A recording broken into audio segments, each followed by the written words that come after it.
নবী বাদশা তুমি দিন দুনিয়া মুক্তির দিশার নবী আল্লাহ পিয়ারা তু জাহানের সরদার বাদশা তুমি দিন দুনিয়ার নবী বাদশা তুমি দিন দুনিয়ার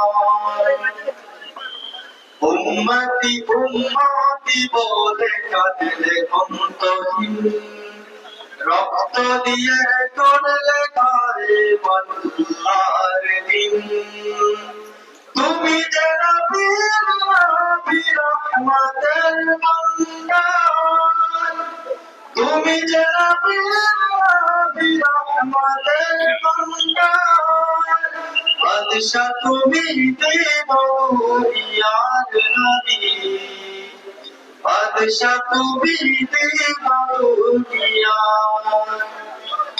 মরণ কালে আমবে কি দোষা তশরীফ হবে কি গো এই অদমের কালে বানসিব মরণ কালে আমবে কি দোষা তশরীফ হবে কি গো এই অদমের কালে বানসিব চাই না কিছু পাই যদি তোমার দিদার চাই না কিছু পাই যদি তোমার দিদার বাদশা তুমি দিবরিয়ার নবী বাদশা তুমি দিবরিয়ার মুক্তির দিশার নবী আল্লাহ পিয়ারা তু জাহানের সরদার বাদশা তুমি দিবরিয়ার নবী বাদশা তুমি দিবরিয়ার যখন সবাই দিশেহারা যে কিয়ামতে শেষ ভরসা নবী তোমার শাফাতে যখন সবাই দিশেহারা যে কিয়ামতে শেষ ভরসা নবী তোমার শাফাতে কত পাপী তাপী তুমি করতে যে গোপাল কত পাপী তাপী তুমি করতে যে গোপাল বাদশা তুমি দিন দুনিয়ার নবী বাদশা তুমি দিন দুনিয়ার মুক্তির দিশার নবী আল্লাহ পিয়ারা তু জাহানের সরদার বাদশা তুমি দিন দুনিয়ার নবী বাদশা তুমি দিন দুনিয়ার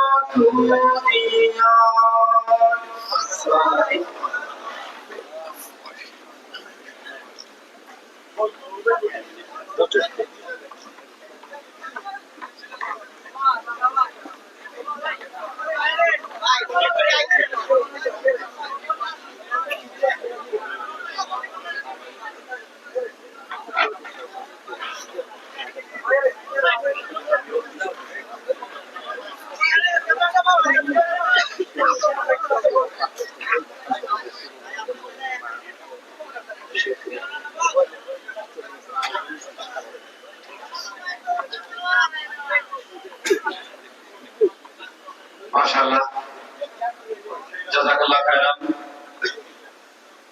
আলহামদুলিল্লাহ আমাদের প্রধান অতিথির পাশাপাশি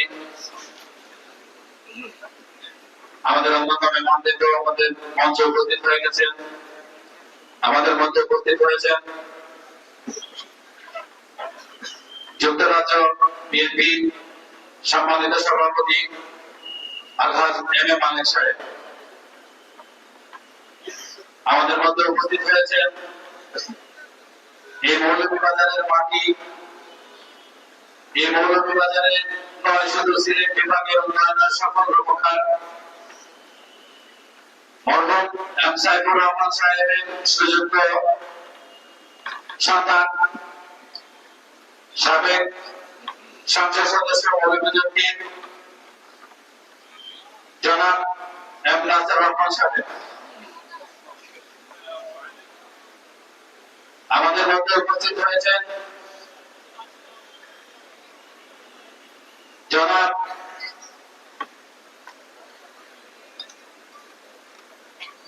এম মান্নান সাহেব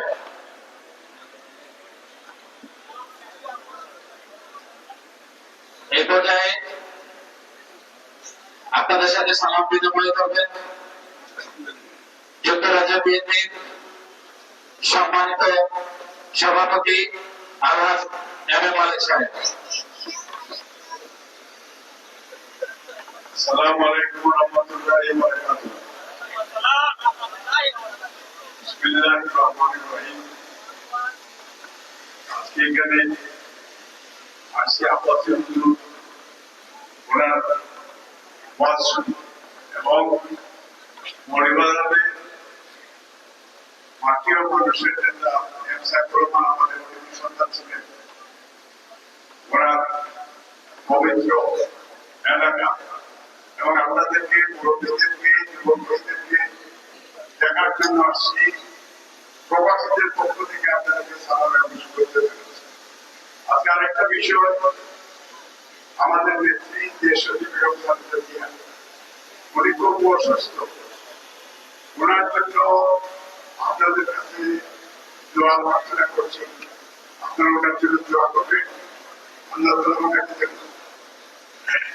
সুস্থ করে দেয়। আল্লাহ তাআলার জন্য ওনার দীর্ঘায়ু দান করে এই আশা, এই দোয়া আপনাদের কাছে যে, এবং আমাদের টোটাল বাংলাদেশের জন্য দোয়া করবেন, মুসলিম উম্মার জন্য দোয়া করবেন, স্পেশালি কাতার মুসলমানের জন্য দোয়া করবেন। সবাই ভালো সুস্থ থাকেন। মহান আল্লাহ সর্বশক্তিমান আল্লাহ আপনার আমার সকলের সহায়তা। আসসালামু আলাইকুম ওয়া রাহমাতুল্লাহি ওয়া বারাকাতুহু।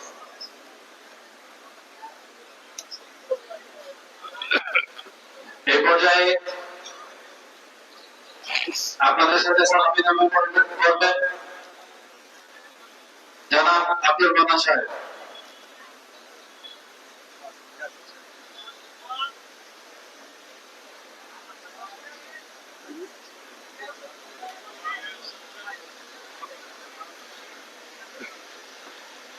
একজন যাও না, এটা গাইড করো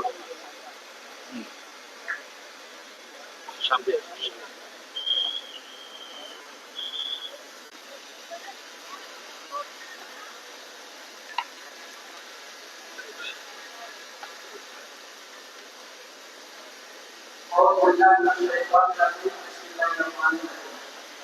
আজকে এই বিশাল মাহফিলে উপস্থিত সম্মানিত মুসলিম, আমি আজকে এসেছি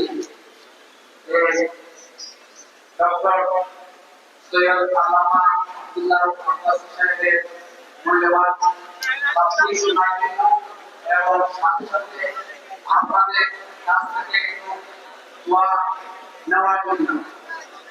আল্লাহ রাব্বুল আলামিন আমাদেরকে দুনিয়ায় প্রেরণ করেছেন এবং সাথে সাথে আল্লাহ রাব্বুল আলামিন ঘোষণা করেছেন দুনিয়ায় প্রেরণ করে ইন্না দীনা লিল্লাহি ইসলাম। ইসলাম হচ্ছে আল্লাহর মনোনীত একমাত্র পরিপূর্ণ জীবন বিধান এবং জীবন ব্যবস্থা।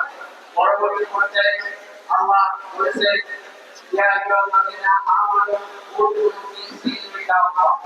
আল্লাহ পরিপূর্ণ জীবন বিধান দিয়ে সাথে সাথে ঘোষণা করেছেন যে এই সন্তানরা তোমরা ইসলামের পরিপূর্ণ রূপে দাঁড়িয়ে হোক। সুতরাং আমরা নামাজ রোজা হজ এগুলা আমল করার পাশাপাশি আমরা ইসলামের আল্লাহ প্রদত্ত যে পরিপূর্ণ জীবন বিধান, সেই জীবন বিধানকে যাতে আমরা আমল করতে পারি, সে অনুযায়ী আমার জীবনকে পরিচালনা করে আমরা আখিরাতে সামানা বিদায় করে যাতে দুনিয়া থেকে বিদায় নিতে পারি। আপনারা আমার জন্য দোয়া করবেন। আপনাদের সবার সুস্বাস্থ্য এবং দীর্ঘায়ু কামনা করে আমার দুঃখ এখানে শেষ করছি। আসসালামু আলাইকুম। ধন্যবাদ। এই পর্যায়ে সংক্ষিপ্ত সালাম বিনিময় করবেন জনাব আহমেদ বিল্লুর হোসেন। আসসালামু আলাইকুম ওয়া রাহমাতুল্লাহি ওয়া বারাকাতুহু। সকল কালের সমন্বয়ে সমাধান মহান যে শাস্ত্রের মাধ্যমে আজকের প্রধান আকর্ষণ ডক্টর আদিল আহমদ আইয়াপন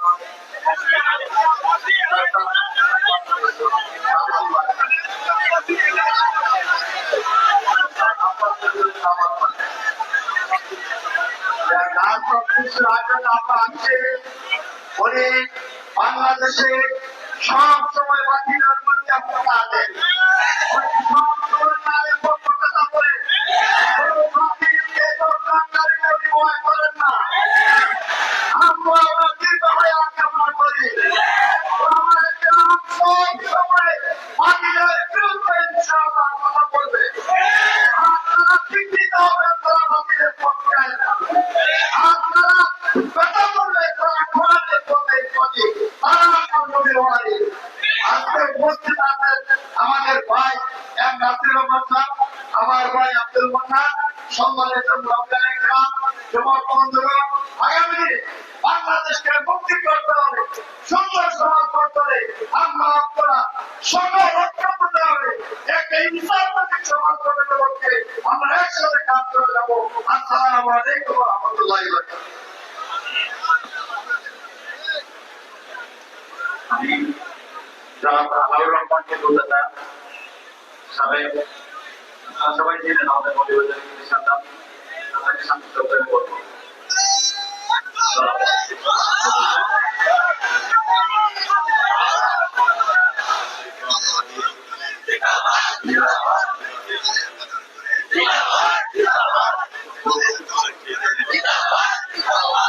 আমরা যা করছি শোনার জন্য এখানে উপস্থিত হয়েছি লক্ষ লক্ষ মানুষের যে বাংলাদেশের মুসলিম জনতার হৃদয়ের স্পন্দন, যা করছি শোনার জন্য অধিক আগ্রহে আপনারা অপেক্ষা করছেন। আমাদের সকলের নয়নের মণি, আমাদের জৈনপুরী সিলসিলা বিপ্লব নক্ষত্র, জৈনপুরী রহমতুল্লাহ সুযোগ্য আওয়াজ হযরতুল আল্লামা ডক্টর সৈয়দ মুফতি এনায়েতুল আব্বাসী হুজুর এখানে উপস্থিত রয়েছেন, অন্যান্য অতিথিবৃন্দ উপস্থিত রয়েছেন। আমি আপনাদেরকে ধন্যবাদ জানাচ্ছি, বিশেষ করে মাহফিল কমিটি আমাকে সুযোগ করে দেওয়ার জন্য ধন্যবাদ জানাচ্ছি। কথা সংযুক্ত করছি, আমরা দোয়া চাচ্ছি আমাদের দেশের জন্য, আমরা সকলেই মিলে যেন আমাদের এই দেশটাকে শান্তির দেশ করতে পারি, আমাদের দেশ শান্তিময় হোক, দেশ সুন্দরভাবে পরিচালিত হোক, সেই দোয়া আমরা সকলে মিলে আজকে হুজুর করবেন। আমরা সকলের কাছে দোয়া চাই আজকের এই মাহফিল মুর্দেগানের সব মাহফিল, এই মৌলভীবাজারের সকল মুর্দেগান, বাংলাদেশের সকল মুর্দেগান, বিশ্বের সকল মুর্দেগানদেরকে আল্লাহ তাআলা মাফ করুন, এবং পাশাপাশি আমরা যারা জিন্দা আছি আল্লাহ তাআলা আমাদের সকলকে হেদায়েত নসিব করুন। আমিন ওয়া আলহামদুলিল্লাহি রাব্বিল আলামিন। আসসালামু আলাইকুম। আমরা আপনাদের সময় নষ্ট করবো না, ইনশাল্লাহ এখনই হুজুর আমরা নিয়ে আসছেন। এই পর্যায়ে সালাম বিনিময় করবেন জনাব এম নাসির রহমান।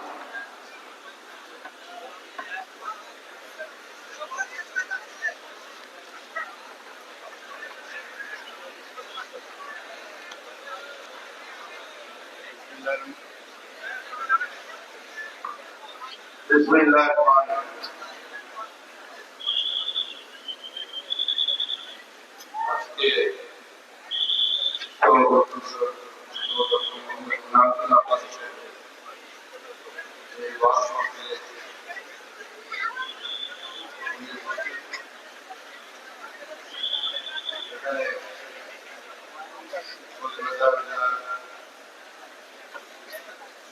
বিভিন্ন দলের নেতৃবৃন্দ, জনাব আব্দুল মান্নান, জনাব আহমেদ বেলাল সহ আরো যারা আছে, বাংলাদেশ জাতীয়তাবাদী দলের নেতৃবৃন্দ এবং প্রতিবৃন্দ, আসসালামু আলাইকুম। আমি হুজুরের বয়ান আগে কখনো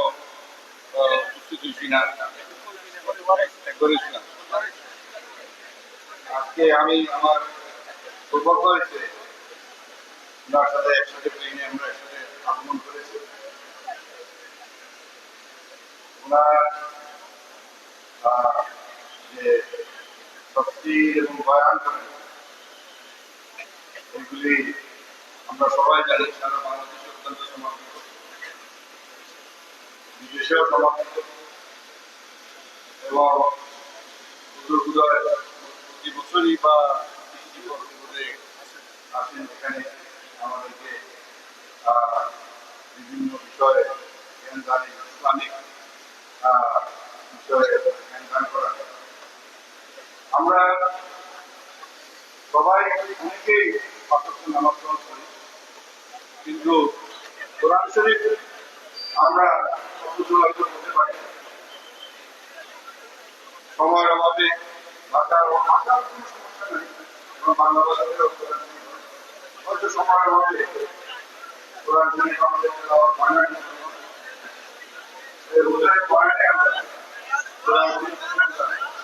বিভিন্ন বিষয়ে আমরা জানতে পারি। আমি আজকে বিশেষভাবে অনুরোধ করবো যে আমাদের দেশনেত্রী বেগম খালেদা জিয়া অত্যন্ত সংকটাপন্ন অবস্থায় আছে, জীবন মৃত্যু সন্ধিক্ষণে। ওনার বয়ান করে যদি দোয়া মাহফিল হয়, ওনার জন্য বিশেষভাবে দোয়া করার জন্য আমি উপাদান করেন। কারণ খালেদা জিয়া শুধু বিএনপি না, সারা বাংলাদেশেরই একজন কৃত্রিম নেত্রী।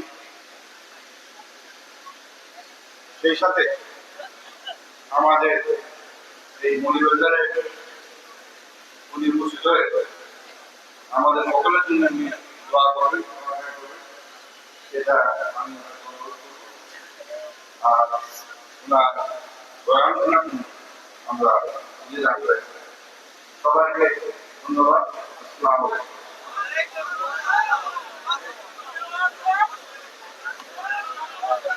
সম্মানিত উপস্থিতি, এই পর্যায়ে তাকবীর নিয়ে আসছেন অধ্যক্ষের মহফিলের প্রধান অতিথি আমির তাহরিক নওয়াজ বাংলাদেশ আল্লামা মুফতি ডক্টর সৈয়দ এনায়েতুল আব্বাসী ও সিদ্দিকী পীর সাহেব চৌধুরী। মহফিল কমিটির পক্ষ থেকে হুজুরকে ওরা তাকবীর পেশ করার জন্য সবিনয় অনুরোধ করা যাচ্ছে।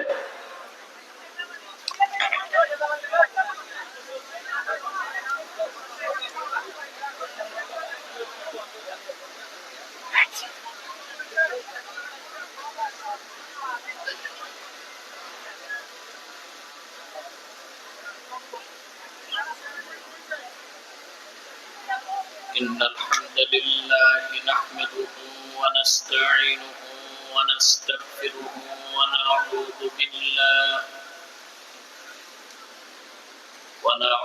بالله من شرور أنفسنا ومن سيئات أعمالنا. من يهده الله فلا مضل له ومن يضلله فلا هادي له. ونشهد أن لا إله إلا الله وحده لا شريك له. ونشهد أن سيدنا وحبيبنا ومولانا محمدا عبد الله ورسوله صلى الله عليه وعلى آله وصحبه وسلم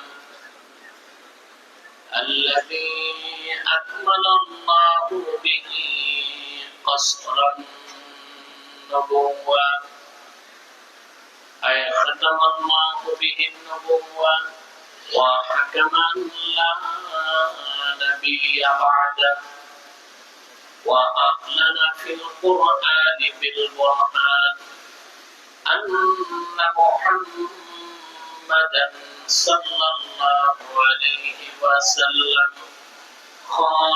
النبيين والمرسلين الذي أرسلهم بالحق بشيرا ونذيرا وداعيا إلى الله بإذنه وسراجا منيرا. فقد قال الله تعالى في كلامه المجيد والفرقان الحميد: أعوذ بالله من الشيطان الرجيم. بسم الله الرحمن الرحيم. ويقول الذين كفروا لولا أنزل عليه آية من ربه قل إن الله يضل من يشاء ويهدي إليه من أناب. الذين آمنوا وتطمئن قلوبهم بذكر الله ألا بذكر الله تطمئن القلوب. صدق الله العظيم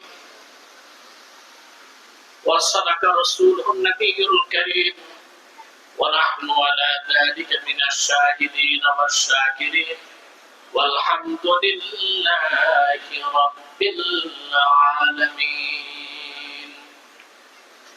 إن الله وملائكته يصلون على النبي يا أيها الذين آمنوا صلوا عليه وسلموا تسليما. اللهم صل على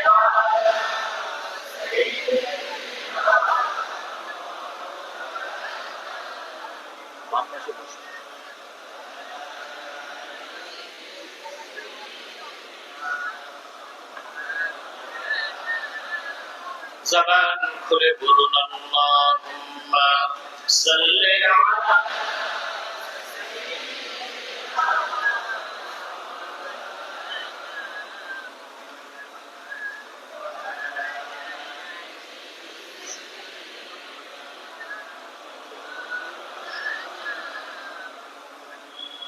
मेरा दिल तड़प रहा है मेरा जल रहा है सीना ये दवा वही मिलेगी मुझे ले चलो मदीना। अल्लाहुम्मा सल्ली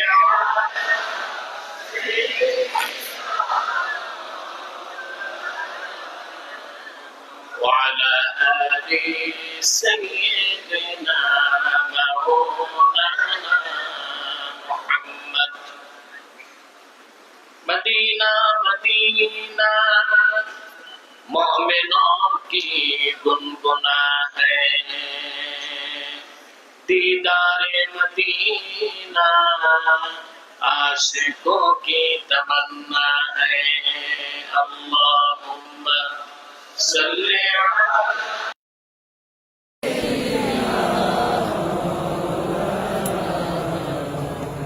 وعلى آل سيدنا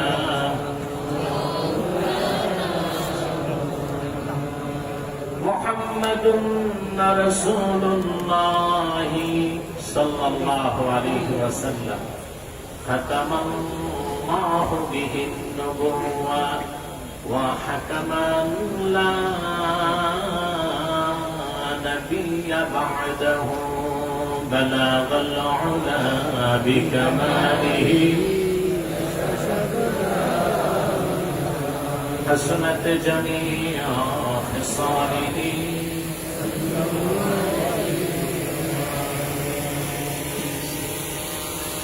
তাহরিকে খাতমে নবুয়ত বাংলাদেশ মৌলভীবাজার জেলা এবং ঐতিহ্যবাহী ইনসানিয়াত ট্রাস্টের উদ্যোগে আয়োজিত আজকের এই মহতী মাহফিলের সম্মানিত সভাপতি জনাব আব্দুর রহিম আনসার মিয়া এবং আরেক পর্বের সভাপতি মৌলানা জাবিদুর রহমান সাহা, উপস্থিত উলামায়ে কেরাম, বিশেষ করে আজকে উপস্থিত আছেন রাজনীতির কিংবদন্তি রাজনীতিবিদ জনাব সাইফুর রহমান সাহেবের সুযোগ্য সন্তান নাসির রহমান, উপস্থিত ইংল্যান্ডের মাটিতে যে লোক বাংলাদেশের জন্য বছরের পর বছর সংগ্রাম করেছে জনাব আব্দুল মালিক সাহেব, অন্যান্য রাজনৈতিক দলের সম্মানিত নেতৃবৃন্দ, আগত শ্রোতা মণ্ডলী, প্রশাসনিক দায়িত্বে নিয়োজিত আমার আইন প্রয়োগকারী সংস্থার কর্তব্যরত দায়িত্বশীলগণ, মিডিয়া কর্মী, সাংবাদিকবৃন্দ, সকলকে আমার পক্ষ থেকে হৃদয় নিংড়ানো ভালোবাসা, শুভেচ্ছা এবং অভিনন্দন জ্ঞাপন করছি। সবরকম শুকরিয়া আল্লাহ তাআলার জন্য, যিনি আজকের এই বরকতপূর্ণ মাহফিলে আমাদেরকে আসার বসার তৌফিক মেহেরবানি করে ভিক্ষা দান করেছেন। সেজন্য আসুন আমরা সকলে একবার অবনত চিত্তে হৃদয়ের আবেগ অনুভূতি উজাড় করে সমবেত কণ্ঠে বলি আলহামদুলিল্লাহ। অগণিত অসংখ্য দরুদ ও সালাম আল্লাহর সৃষ্টির প্রধান আকর্ষণ, বিশ্বসভার সভাপতি, সকল নবী রাসূলগণের মাথার তাজ, শামসুল হিদায়াত, বদরুদ্দুজা, সাইয়্যিদুস সাকালাইন, ইমামুল মুরসালিন, খাতামুন নবিয়্যিন ওয়াল মুরসালিন, আফতাবে নবুওয়াত, শাহনশাহে রিসালাত, সরকারে দো জাহাঁ, সুলতানুল মদিনা, নবিয়্যুল আম্বিয়া, হুজুরে আকরাম, নূরে মুজাসসাম, নূরুন আলা নূর, সাইয়্যিদিনা হাবিবিনা শফিঈনা মাওলানা মুহাম্মদ সাল্লাল্লাহু আলাইহি ওয়াসাল্লামের উপর আল্লাহ তাবারাকা ওয়া তাআলা যাকে আজ থেকে প্রায় ১৫০০ বছর আগে প্রেরণ করেছেন সর্বশ্রেষ্ঠ ও সর্বশেষ নবী ও রাসূল হিসেবে, যার পরে আজ পর্যন্ত পৃথিবীতে অবশ্যই কোন প্রকার নবী কিংবা রাসূল অবশ্যই আসে নাই, অবশ্যই এখনো নাই, অবশ্যই কিয়ামত পর্যন্ত আসবে না। সম্মানিত সুধী, সে সন্ধ্যা থেকে আপনারা বসে আছেন। আমি কোরআন কারীম সূরা রাত থেকে দুটো আয়াত তেলাওয়াত করেছি, ২৬, ২৭ এবং ২৮। এই দুটো আয়াতকে কেন্দ্র করে আপনাদের ইহকালীন কল্যাণ ও পরকালীন মুক্তির জন্য কিছু কথা নির্ভরযোগ্য মুহাদ্দিস এবং মুফাসসিরদের দৃষ্টিকোণ থেকে আপনাদের সামনে উপস্থাপন করব ইনশাআল্লাহ, যদি আল্লাহ আমাকে আপনাদেরকে তৌফিক ভিক্ষা দান করেন। বলুন আল্লাহুম্মা আমিন। এটা পারলাম না, এটা ভ্রমণের মতো ডিস্টার্ব করতেছে, এটা পিছিয়ে আর সামনে না, এবার পিছিয়ে যাবে, এটা মনোযোগ নষ্ট করে।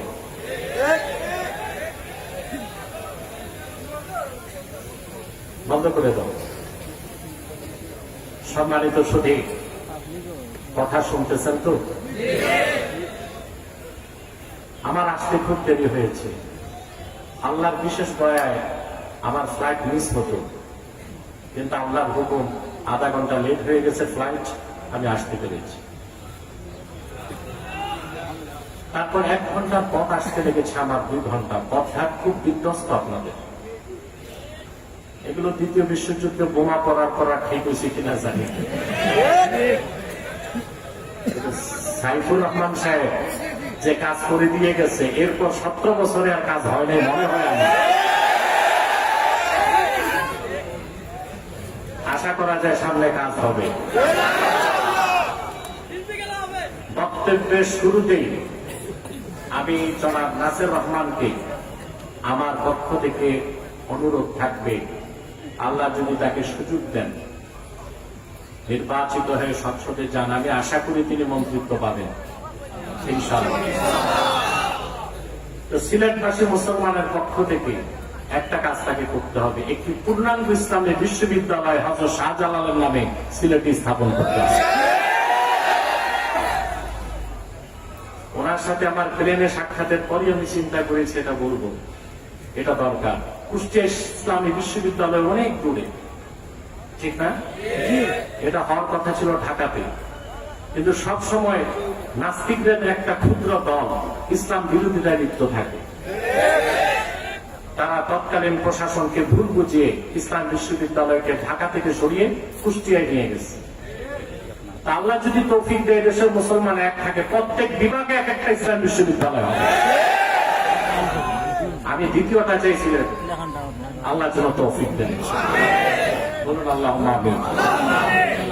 আপনারা এখানে যারা এসেছেন আজকে, আসার পেছনে পার্থিব জাগতিক রাজনৈতিক কোন স্বার্থ নেই, আছে? আমরা এসেছি আল্লাহ তাআলা রাসূলের রেজামন্দি হাসিল করতে। আমরা হেঁটে এসেছি, প্রতি কদমে 10টি নেকি পেয়েছি, সুবহানাল্লাহ বলবেন। এখন বসে আছি, প্রতি শ্বাসে 10টি নেকি হচ্ছে। একটু পর বিদায় মোনাজাত, হাত তুলব, সগীরা গুনাহগুলো মাফ হয়ে যাবে। আল্লাহ তাআলা আমাদের তওবা কবুল করে নিষ্পাপ বেগুনাহ বানায় দিবেন, বলেন আল্লাহুম্মা আমিন। এটা আপনারা খুশি? বেজার শুধু শয়তান একটা প্রজেক্ট চালু করেছে, এখন অন্তত মুনাজাতের আগে উঠানো যায় কিনা। রাত বেশি, শীতও বেশি, ঠিক কিনা? আমরা আজকে শয়তানকে পরাজিত করব ইনশাআল্লাহ। নেক নিয়ত করতে হবে। আমরা নিয়ত করছি কিছুক্ষণ পরে আজকের মুনাজাত করে গুনাহ মাফ করে নিষ্পাপ বেহেশতি আল্লাহ ওয়ালা হয়ে বাড়ি যেতে চাই। যারা তারা হাত তুলে আল্লাহকে দেন।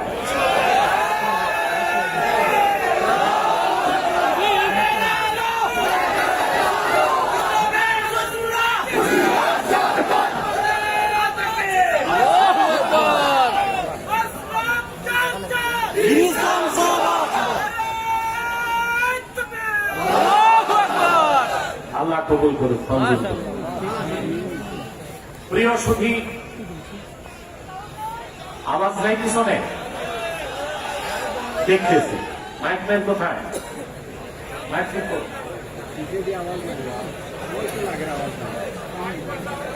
হবে হবে, ধৈর্য ধরেন, একটু ধৈর্য ধরেন। প্রিয় সুধী, আসন তেলাওয়াতের মাধ্যমে আমরা আলোচনায় প্রবেশ করি। أعوذ بالله من الشيطان الرجيم بسم الله الرحمن الرحيم ويقول الذين كفروا لولا أنزل عليه آية من ربه قل إن الله يضل من يشاء ويهدي إليه من أناب الذين آمنوا وتطمئن قلوبهم بذكر الله ألا بذكر الله تطمئن القلوب। আল্লাহ তাআলা বলেন, ওয়ায়াকুলুল্লাযীনা কাফারু, যারা কুফর করেছে, কাফের, তারা বলে, লাউলা উনজিলা আলাইহি আয়াতুম মিন রাব্বি, যদি মুহাম্মদ সাল্লাল্লাহু আলাইহি ওয়াসাল্লামের নিকট কোন নিদর্শন আসতো। আল্লাহ পাক বলেন, আল্লাহর পক্ষ থেকে মুহাম্মদ সাল্লাল্লাহু আলাইহি ওয়াসাল্লামের কাছে সবচেয়ে বড় নিদর্শন 30 পারা কোরআন। কোরআন দেখার পর যারা অন্য নিদর্শন চায়, আসলে তাদের হেদায়েত গ্রহণের সদিচ্ছা নাই, তারা হেদায়েত পাবে না। قل إن الله يضل من يشاء ويهدي إليه من أناب। প্রিয় হাবিব মুহাম্মদ সাল্লাল্লাহু আলাইহি ওয়াসাল্লাম, আপনি বলুন, নিশ্চয়ই যার সদিচ্ছা নাই হেদায়েতের, সত্যকে জানার পর মানতে চায় না, ওই রকম পথভ্রষ্ট যারা, তাদের যাকে ইচ্ছা তাকে আল্লাহ পথভ্রষ্ট করেন। ওয়াহদি ইলাইহি মান আনাব, আর যার হেদায়েতের প্রতি সদিচ্ছা আছে, বিনয়ের সাথে এগিয়ে আসে আল্লাহর দিকে, আল্লাহ তারে হেদায়েত করে হেদায়েতের শেষ মঞ্জিলে পৌঁছায় দেন। তাদেরকে আল্লাহ হেদায়েত করে হেদায়েতের শেষ গন্তব্যে পৌঁছায় দেন। আল্লাযীনা আমানু ওয়া তাতমাইন্নু কুলুবুহুম বিযিকরিল্লাহ, যারা ঈমান এনেছে আর আল্লাহর জিকিরে যাদের অন্তরসমূহ প্রশান্ত হয়ে যায়। আলা বিযিকরিল্লাহি তাতমাইন্নুল কুলুব, সাবধান জেনে রেখো, নিশ্চয় আল্লাহর জিকিরেই একমাত্র মুমিনদের অন্তরসমূহ প্রশান্ত লাভ করে, বলেন সুবহান। গভীরভাবে লক্ষণীয় বিষয়, হেদায়েত আল্লাহর হাতে। মক্কার কাফের কুরাইশরা কোরআনের মতো নিদর্শন দেখেও ঈমান আনে নাই। ঈমান না আনার জন্য তারা অজুহাতগুলো তুলতে লাগলো, এটা না হয়ে যদি এটা হতো, এটা না এসে যদি এইটা আসতো, যেমন তারা একবার বলল। আল্লাহ রাব্বুল আলামিন বলেন, ওরা বলল ওয়ালাউ আন্না কুরআনান সুয়িরাত বিহিল জিবালু আও কুত্তিআত বিহিল আরদু আও কুল্লিমা বিহিল মাউতা বাল লিল্লাহিল আমরু জামিআ। কাফেররা বলল, লাউ আন্না কুরআনান সুয়িরাত বিহিল জিবাল, যদি মুহাম্মদ সাল্লাল্লাহু আলাইহি ওয়াসাল্লামের নিকট এমন একটা কোরআন আসতো যার দ্বারা পাহাড়গুলো উড়তো, বলেন নাউজুবিল্লাহ। ঈমান না আনার অজুহাত। আও কুত্তিআত বিহিল আরদ, কিংবা এমন কোরআন হতো যার দ্বারা জমিনগুলো ফেটে যেত। আও কুল্লিমা বিহিল মাউতা, কিংবা মৃত মানুষগুলোকে কথা বলানো হতো। আল্লাহ বলে দিলেন, বাল লিল্লাহিল আমরু জামিআ, এই সব কাজ আল্লাহর এখতিয়ারভুক্ত। কাফেররা যা দেখতে চাইবে তা দেখাতে আল্লাহ বাধ্য নন, কারণ ওরা যে নিদর্শনগুলো দেখতে চায় ওই সব কিছুর চেয়ে সারা নিদর্শন 30 পারা কোরআন। এটা দেখার পরও যারা হেদায়েত পায় না, বুঝতে হবে হেদায়েত গ্রহণের সদিচ্ছা তাদের নাই, আল্লাহ তাদেরকে হেদায়েত দিবেন না। কাফেরদের প্রশ্নের জবাবে ওরা যখন আজে বাজে কথা বলতে লাগলো, আল্লাহ তখন স্পষ্ট করে দিলেন, ওরা যতগুলো নিদর্শন দেখতে চায় সব দেখানো তারা ঈমান। আপনাকে মাহফিলে না কবরস্থানে বুঝবো কেমন করে? আমার সাথে কমিউনিকেশন রাখতে হবে। আল্লাহ বললেন, ওদেরকে সব নিদর্শন দেখালো, ওরা ঈমান।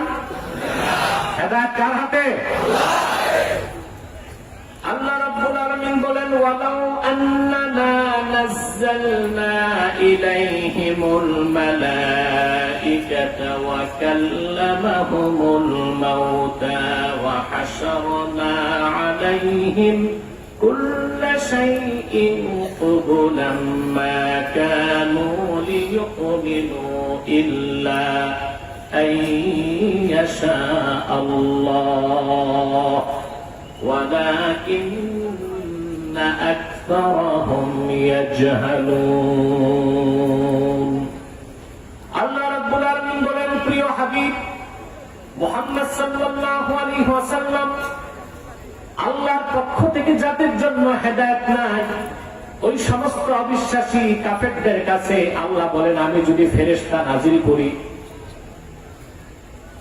কিংবা মৃত মানুষগুলোকে উঠে তাদের সাথে কথা বলানো হয়, তারা যা দেখতে চায় সবকিছু যদি তাদের সামনে উপস্থিত করা হয়, আল্লাহ যাদেরকে চান তারা ছাড়া তাদের মধ্যে বাকিরা ঈমান আনবে না। কারণ ওই সব নিদর্শনের চেয়ে বড় নিদর্শন এই কোরআন। সুবহানাল্লাহ। কাফেররা চেয়েছিল পাহাড় যদি উঠতো, রাসূলুল্লাহ যদি চাইতেন পাহাড় উঠতো কিনা? জোরে বলেন। আল্লাহ রাসূল বলেছেন, লাউ আরাদতু আন তাসীরাল জিবালু মাইয়া যাহাবান ওয়া ফিদ্দাতান লাসারাত, যদি আমি মনে মনে চাই, আমার মুখে বলার দরকার নাই, মক্কা এবং মদিনা মুনাওয়ারার পাহাড়গুলো সোনার উপায় পরিণত হয়ে আমার দুই পাশ দিয়ে দৌড়াবে। কিন্তু কাফেররা যা দেখতে চাইতো তা আল্লাহ দেখাতেন না, কারণ ওই সব ছিল তাদের ঈমান না আনার জন্য নিছক অজুহাত ছাড়া আর কিছু নয়। ঠিক কিনা? ওরা যে নিদর্শন গুলো দেখতে চেয়েছে সব কিছু বড় নিদর্শনকে আল্লাহ রাসূলের মাধ্যমে দেখান নাই। কথা বলেন। মক্কা মুকাররমে একটা পাহাড় আছে, তার নাম আবু কুবাইস, একদম কাবা ঘরের পাশে। যে পাহাড়টার উপর বাদশাহ বাড়ি বানিয়েছে, বাদশাহ পাহাড় শুনছেন না? আমাদের দেশে অনেক মৌলবী সাহেব আছে, কথায় কথায় সৌদি আরবের রাজা বাদশাহের সমালোচনা করে। একটা বদ অভ্যাস হয়ে গেছে যে ওনারা কি করে, ওনারা যা করছে তার 1 কোটি ভাগের 1 ভাগ তোমরা করতে পারো না। অন্তত আমেরিকার সাথে চ্যালেঞ্জ করে হলেও মধ্যপ্রাচ্যের স্বার্থ সৌদি আরবে যারা দায়িত্ব নেয় তারা আদায় করে যাচ্ছে। বাদশাহ পাহাড় বাড়িটা বানিয়েছিল পাহাড়ের উপর, যেন আল্লাহর ঘর দেখে দেখে ইবাদত করতে পারে, এটা তার উদ্দেশ্য ছিল। এটা হচ্ছে আবু কুবাইস, পৃথিবীর প্রথম পাহাড় এটাই। হাদিস শরীফে এসেছে, রাসূলুল্লাহ সাল্লাল্লাহু আলাইহি ওয়াসাল্লাম ইরশাদ করেছেন, আউয়ালু জাবালিন খালাকাহুল্লাহু ফিল আরদি আবু কুবাইস। এই পৃথিবীতে প্রথম যে পাহাড় আল্লাহ সৃষ্টি করছেন ওটা আবু কুবাইস। সুবহানাল্লাহ। রাসূলুল্লাহ সাল্লাল্লাহু আলাইহি ওয়াসাল্লাম সাহাবায়ে কেরামকে নিয়ে এই পাহাড়ের সামনে দাঁড়িয়ে আছেন। এমন সময় কুরাইশদের নিকৃষ্ট নেতা আবু জেহেল তার সাঙ্গপাঙ্গ নিয়ে হাজির। এসে বলল, মুহাম্মদ সাল্লাল্লাহু আলাইহি ওয়াসাল্লাম, আপনি যত নিদর্শন দেখিয়েছেন সব তো জমিনে, আকাশে তো দেখান না। রাসূলুল্লাহ বলেন, কি দেখতে চাও? সে বলল, আপনি কি পারবেন পূর্ণিমার এই চাঁদকে 2 টুকরা করতে? কারণ আবু জেহেল কাফের ছিল, কাফেরদের নিকৃষ্ট নেতা ছিল, দুষ্ট নেতা ছিল, খারাপ ছিল, কিন্তু জাগতিক জ্ঞান প্রচুর ছিল। ও জানতো জাদু, ব্ল্যাক ম্যাজিক, জাদু আকাশে ক্রিয়াশীল নয়। সেজন্য সে বলছে, আপনি কি পারবেন চাঁদকে 2 টুকরা করতে? আল্লাহর কোরআন সাক্ষ্য দেয়, আল্লাহর হাবিব শাহাদাত আঙ্গুলি দিয়ে ইশারা করলেন। রাসূলুল্লাহর আঙ্গুলের ইশারায় লক্ষ লক্ষ মাইল দূরের পূর্ণিমার চাঁদ 2 টুকরা হয়ে 2 খণ্ড পাহাড়ের 2 পাশে সরে যান। কোরআনে কারীম আল্লাহ তাআলা বলেন, ইকতারাবাতিস সাআতু ওয়ানশাক্কাল কমর ওয়া ইয়ারাউ আয়াতান ইউরিদু ওয়া ইয়াকুলু সিহরুম মুস্তামির। আল্লাহ পাক বলেন, কিয়ামত নিকটবর্তী হলো, আমার হাবিবের আঙ্গুলের ইশারায় চাঁদ 2 টুকরা হয়ে গেল। কিন্তু কাফেররা নিদর্শন দেখলে তা গ্রহণ করতে চায় না, তারা মুখ ফিরিয়ে দেয় আর তারা বলে এটা চলমান জাদু। বলেন নাউজুবিল্লাহ। আবু জেহেল জানতো আকাশে জাদু ক্রিয়াশীল, কথা বল, কিন্তু দেখে ফেলার পর আর ঈমান আনতেছে না। আবু জেহেল তখন মিটিং বসছে। আবু জেহেলেরও যে একটা সংসদ ছিল এটা জানেন? কথা বলেন। আবু জেহেলের পার্লামেন্ট ছিল কুরাইশদের, ওটার নাম দারুন নাদওয়া। কিনা? ওই পার্লামেন্টের সদস্য ছিল 7 জন। Abu Jahl, Utba, Shaiba, Mughira, Abul Bukhtari, Akhnas bin Sharif, এরকম 7টা। এটা তো আর স্টার বলা যায় না, 7 ডেভিল, 7 শয়তান। এর মধ্যে শয়তান আকবর, বড় শয়তান ছিল আবু জেহেল। সে ইসলামের বিরুদ্ধে তাদের পার্লামেন্টে স্পিকারের ভূমিকা পালন করত। সে বলল, ঘটনা তো ঘটেই গেল, এটা তো জাদু হতে পারে না। ওরা তখন সিদ্ধান্তে বসলো, যদি এটা জাদু হয়ে থাকে তাহলে আমরাই দেখছি, পৃথিবীর অন্য এলাকার লোক দেখবে না। আর যদি অন্য এলাকার লোকেরাও দেখে থাকে, অবশ্যই এটা জাদু নয়, এটা আল্লাহর নিদর্শন, রাসূলুল্লাহ দেখিয়েছেন। বলেন এবার তারা ছোট ছোট গ্রুপ তৈরি করে চারপাশে ছড়াই দিল। যারা ইয়ামান থেকে আসতেছে বাহরাইন থেকে, সুদান থেকে, হাবাসা থেকে, দামেস্ক থেকে, তাদের থেকে রিপোর্ট নিতে চাঁদ 2 টুকরার ঘটনা তারাও দেখছে কিনা। আরবের চারপাশ থেকে, দুনিয়ার বিভিন্ন প্রান্ত থেকে যত কাফেলা আসলো তারা সবাই বলল, হ্যাঁ আমরা দিব্য জেগে জেগে রাতের বেলা দেখেছি চাঁদ 2 টুকরা হয়েছে। কেন হয়েছে তা জানি না। পরে তারা জানতে পারলো আল্লাহর হাবিবের আঙ্গুলের ইশারায় চাঁদ 2 টুকরা হয়ে গেছে। বলেন সুবহানাল্লাহ। আরো তার আশপাশের মানুষ দেখছে তাই না, দূরের মানুষও দেখছে। আল্লামা সৈয়দ আনোয়ার কাশ্মীরি রাহমাতুল্লাহি আলাইহি বুখারী শরীফের বিখ্যাত সরা ফায়জুল বারীতে তার তথ্য এসেছে, قد شاهده رجل من الهند اسمه ভুলরাজ। আল্লাহ রাসূল যখন মক্কায় চাঁদকে 2 টুকরা করে দেখালেন, মক্কা থেকে হাজার হাজার মাইল দূরে ভারতের ভূপালের হিন্দু রাজা ভোলরাজ নিজ চোখে তা দেখতে পেয়েছে। সুবহানাল্লাহ বলবেন না? সকালবেলা সে, রাতে আর ঘুম আসে নাই, সকালে সব ডাকছে, জ্যোতিষদেরকে ডেকেছে, ধর্মের পণ্ডিতদেরকে ডেকেছে। বলল, আমি গত রাতে দেখলাম পূর্ণিমার চাঁদ 2 টুকরা হয়ে গেছে। তারা জিজ্ঞেস করলো, স্বপ্নে দেখেছেন? বলে না, দিব্য জেগে জেগে দেখেছি। বলে আমাদেরকে একটু সময় দেন। কিছুক্ষণ পর তারা জানালো, যা দেখছেন সত্য দেখছেন। বলে কি?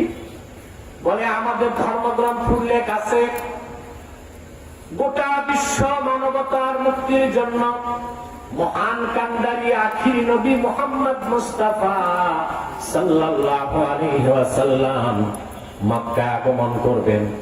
কাফেরদের চ্যালেঞ্জের জবাবে চাঁদকে 2 টুকরা করবেন।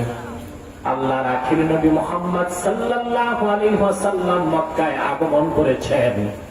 গত রাতে কাফেরদের চ্যালেঞ্জের মোকাবেলায় তিনি চাঁদকে 2 টুকরা করেছেন।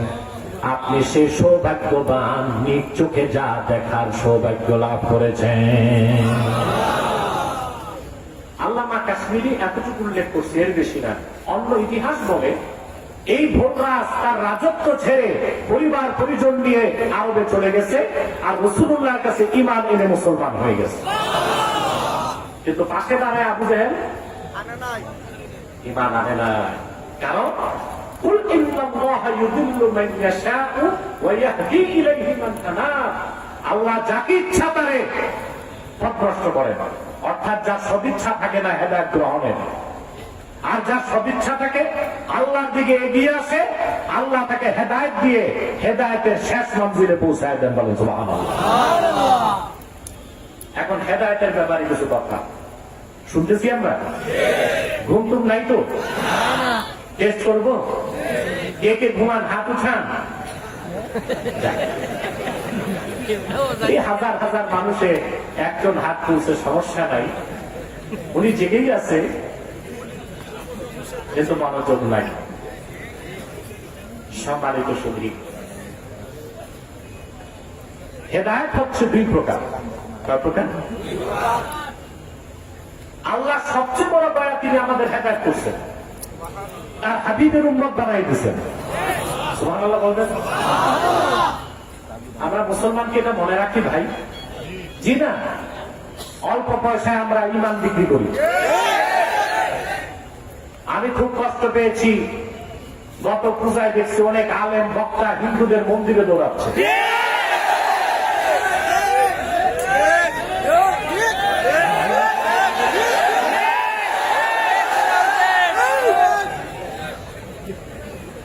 শুধু মূর্তির সামনে মাথা নত করা শিরক নয়, মূর্তি পূজার সমর্থন দেওয়া শিরক।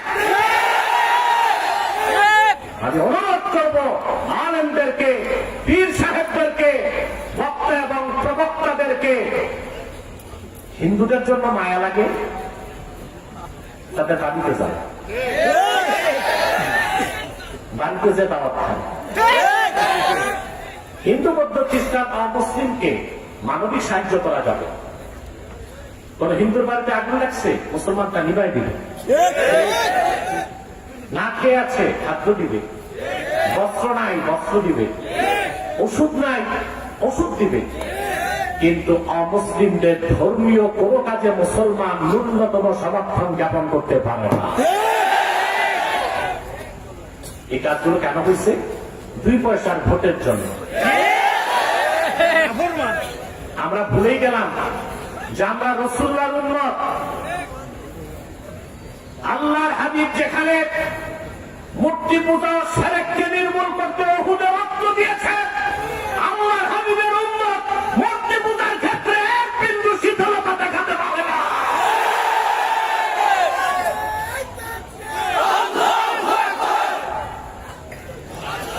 আমি শুধু আলেম আর বক্তাদেরই বলি না, আপনাদের ধর্ম উপদেষ্টাকেও আমি ছাড়ি নাই। আলেম মানুষ জালেমের মতো কাজ করছে।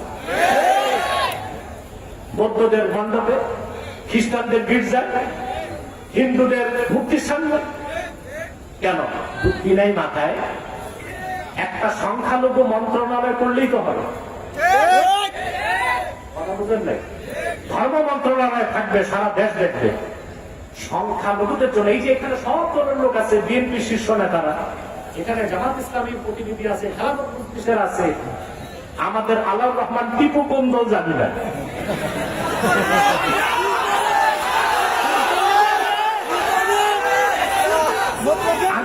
আমি তার নামটা কেমনে না বলি? আমি লন্ডন গেছি, উনি যে আমার সাথে অস্থির হয়ে গেছে দেখা করতে, এত ভালোবাসে আমাকে। আমি তারা মাইনাস করতে পারি না। দল তার যাই থাক, আমার কাছে তার পরিচয় তিনি জৌনপুরের উত্তরসূরি, বদরপুরের উত্তরসূরি, ফুলতলির উত্তরসূরি।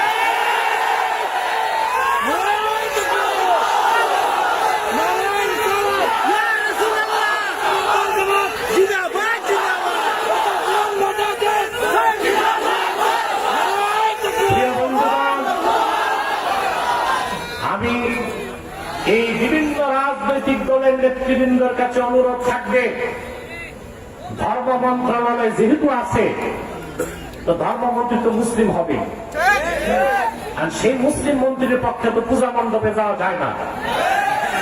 একটা সংখ্যালঘুদের জন্য আলাদা বেঞ্চ করাবো, যেখানে অমুসলিমদের পক্ষ থেকে একজন ধর্মমন্ত্রীর অধীনে থেকে কাজ করবে। তাই না? সমস্যা হয় না? পূজা মণ্ডপে যাওয়ার দরকার হয় না, গির্জায় যাওয়ার দরকার। মনে রাখবেন, মুসলমান বেদাতের বিরুদ্ধে ফতুয়া দেন, শিরিক করে বসে আছেন। শিরক ছাড়তে হবে। শিরক আর কুফরের সাথে মুসলমান কোনোদিন আপোষ করতে পারে না। প্রিয় বন্ধুগণ, বলছিলাম রাসূলুল্লাহ সাল্লাল্লাহু আলাইহি সাল্লামের উম্মত হয়েছে, আল্লাহ হেদায়েত করছেন, এর চেয়ে বড় প্রাপ্তি কিছু নাই। আছে? পূর্বের নবীগণ আল্লাহর কাছে দরখাস্ত করতেন, আল্লাহ তোমার হাবিবের উম্মত বানাও। সুবহানাল্লাহ। আল্লাহ কারোটা কবুল করেন নাই, শুধু মরিয়ম পুত্র ঈসাকে কবুল করছেন। ইহুদিরা তাকে হত্যা করতে পারে নাই, কারণ তিনি দোয়া করতেন, আল্লাহ আল্লাহুম্মা জাআলনি মিন উম্মতি মুহাম্মদ সাল্লাল্লাহু আলাইহি ওয়াসাল্লাম। আল্লাহ তুমি আমাকে মুহাম্মদ সাল্লাল্লাহু আলাইহি ওয়াসাল্লামের উম্মত বানায় দাও। আল্লাহ তার দোয়া কবুল করছেন। ইহুদিরা তাকে হত্যা করতে পারে না। ঈসাকে আল্লাহ আকাশে উঠায় দিয়েছেন। যারা হত্যাকারী ওদের একজনকে ঈসার সাদৃশ্য দিয়েছেন, ওইটারে হত্যা করে ইহুদিরা কয় ঈসা শেষ। আল্লাহ বলেন না, ওটা ঈসা না, ওটা মিসা। দুঃখের বিষয়, খ্রিস্টানরা আছে মিসানিয়া, মুসলমান আছে ঈসানিয়া। আমরা বলি ঈসা কোথায়, আর খ্রিস্টানরা মনে করে ঈসাকে ক্রুশবিদ্ধ করা হয়েছে, যেটা থিওরি অফ ক্রুসিফিকেশন। এই যে সালিব, ক্রুশ গলায় লাগায় খ্রিস্টানরা, সম্পূর্ণ ধর্মীয় বিশ্বাসটাই একটা মিথ্যা মতবাদের উপর দাঁড়ায় আছে। ঈসাকে তো হত্যাই করা হয়নি, আকাশে আছে। কিয়ামতের আগে আল্লাহ তাকে নামাবেন দুনিয়ায় দাজ্জালকে হত্যা করতে, তখন তার পরিচয় নবী হবে না, উম্মত হবে। বলেন সুবহানাল্লাহ। সেজন্য বলে মুসলমান, পূর্বের নবীগণ যার উম্মত হতে চাইতেন, ঈসা নবী দরখাস্ত করে যার উম্মত, আমরা সেই আখির নবী মুহাম্মদ সাল্লাল্লাহু আলাইহি সাল্লামের উম্মত বিনা দরখাস্তে জীবন চলে যাবে, ঈমান দিব না। বলেন, জীবন চলে যাবে, ঈমান দিব না। এই ক্ষেত্রে কোনো আপোষ নাই। এটা করছে ফোন বন্ধ, স্টেজে কোনো ফোন চলবে না। মাইকে ডিস্টার্ব, আমি কি মাইকম্যান? আমি জানি সাউন্ড নাই। সমস্যা হয়েছে ওর দাঁড়িয়ে চেয়ে চুল লম্বা।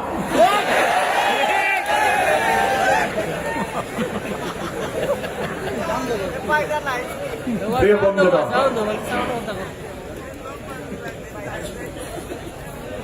এই দিকটা আপনারাও যদি সুতা মাথায় বই করেন, ও তো মাইক ছেড়ে ভাগবে, পিছন দিক দিয়ে সেফ এক্সিট দিবে, তখন তো আমি আর চলতেই পারবো না। সম্মানিত সুধী, হেদায়েত দুই প্রকার। একটা হচ্ছে ইরাআতুত তারিক, পথ দেখায় দেওয়া। আরেকটা হচ্ছে ইসাল ইলাল মাতলুব, হাত ধরে হেদায়েতের শেষ গন্তব্যে পৌঁছায় দেওয়া। হেদায়েতের পথ দেখায় কোরআন, আর সেই পথে পৌঁছায় দেয় কে? আল্লাহ। আমি আপনাদেরকে হাদিস শরীফ থেকে দুইটা দৃষ্টান্ত দিচ্ছি। একটা হচ্ছে কুরাইশদের মধ্যে বলছি না, একজন বুদ্ধিজীবী ছিল, ওর নাম হচ্ছে আখনাস বিন শরীফ।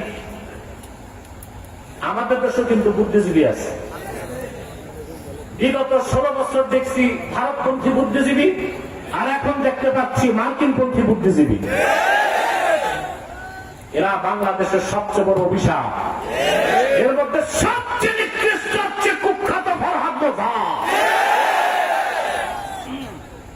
বাউলদের পক্ষ নিচ্ছে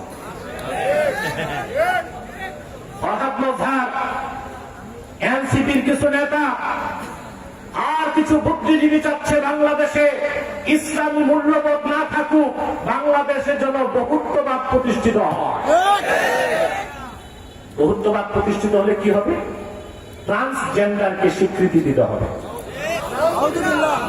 ট্রান্সজেন্ডার বুঝে? হিজরা, প্রাকৃতিক ভাবে না, অপারেশন করে। হিজরা থার্ড জেন্ডার, তৃতীয় লিঙ্গ, এদেরকে স্বীকৃতি দিতে হবে। তারপরে freedom of speech, freedom of expression, বাক স্বাধীনতা, মুক্ত চিন্তার মতো পাগলামিকে স্বীকৃতি দিতে হবে। তখন আল্লাহ তার রাসূলের বিরুদ্ধে, কোরআনের বিরুদ্ধে কথা হবে, আইন প্রয়োগ করা যাবে না। সুস্পষ্ট ঘোষণা দিচ্ছি, শাহজালালের বাংলায়, শাহপরানের বাংলায়, জালালাবাদের বাংলায় বহুত্ববাদ প্রতিষ্ঠিত হতে দেওয়া হবে না। শাহজালালের তলোয়ার, শাহজালালের তলোয়ার বাতিলের বিরুদ্ধে আপনি এগিয়ে চলো। প্রিয় বন্ধুগণ, বহুত্ববাদ প্রতিষ্ঠায় পয়সা আসে জর্জ সরস থেকে। এটা হচ্ছে মার্কিন ধনকূপ, সে ডিপ স্টেটের অংশ। মার্কিন ডিপ স্টেটে তার ভালো হাত আছে জর্জ সরস। এই জর্জ সরস বাংলাদেশের বহুত্ববাদকে প্রতিষ্ঠিত করতে চায়। আমি মাহফিলে রাজনৈতিক বক্তব্য দিই না, সেটা টক শোতে, ডিবেটে কিংবা আলাদা বক্তব্য দিই, কিন্তু বলতে পারছি না দুঃখের কারণ আব্দুল মালিক সাহেব আছে, তার মাধ্যমে এটা খবরটা লন্ডন পৌঁছাইতে হবে। তারেক জিয়া আসতে পারে না তার মাকে দেখতে। এই বহুত্ববাদ প্রতিষ্ঠা করতে যারা চায়, সে জর্জ সরসের কুলাঙ্গার অনুসারীদের। আপনার মজবুত হোক, শক্ত হোক। তারেক রহমান সাহেব আমার সাথে কথা বলেছে, আমি বলেছি দিনের পক্ষে, দিনদারের পক্ষে যতদিন থাকবেন মুসলমান থাকবে আপনাদের সাথে। বহুত্ববাদ বাংলাদেশে চলবে না। বাউলদেরকে মারছে আলেমরা, কেন মারছে এইটা আর বলে না। বাউলদের যে বড় ফাউল, এটা জেলে আছে। যেটা টপ মোস্ট ফাউল, এটা জেলে আছে।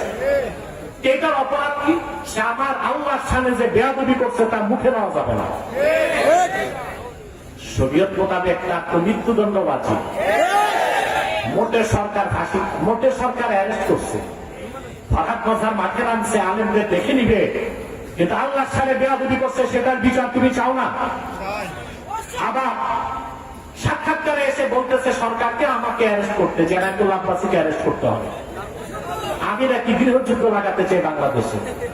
আমি তাকে বলেছি সাবধান হয়ে যাও ফরহাদ, বাড়াবাড়ি করলে যদি তাওহীদি জনতা মাঠে নামে, কোথাও গিয়ে দাড়িগুলো চেষে জুতা পেটা করে বাংলাদেশ থেকে বহিষ্কার করবে।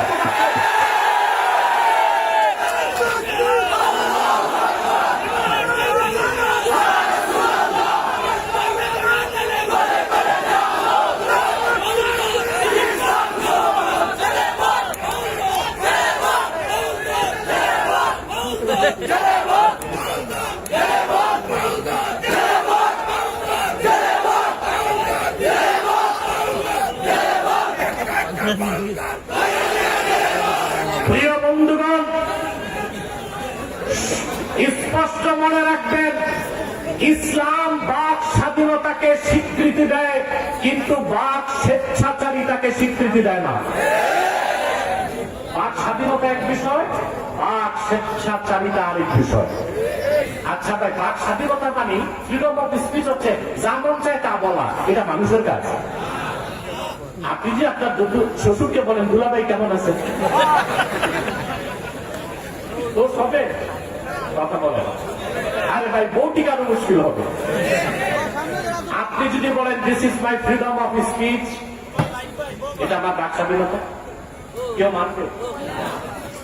দুঃখ লাগে NCP, national children party, sorry national change party, কি বলেন ন্যাশনাল সিটিজেন পার্টি। এই সিটিজেন পার্টি বা চাইল্ড পার্টি বা চেঞ্জ পার্টি যেটা করে, এরা পক্ষ দিচ্ছে বাউলদের। তাদের তোমরা এদেশের মুসলমান তোমাদেরকে ভালোবেসে নেতৃত্বে আগায় দিছে, তার মানে তোমরা ইসলামের সাথে বিরোধিতা করবা, তা তো বাংলাদেশে মেনে নেওয়া হবে না।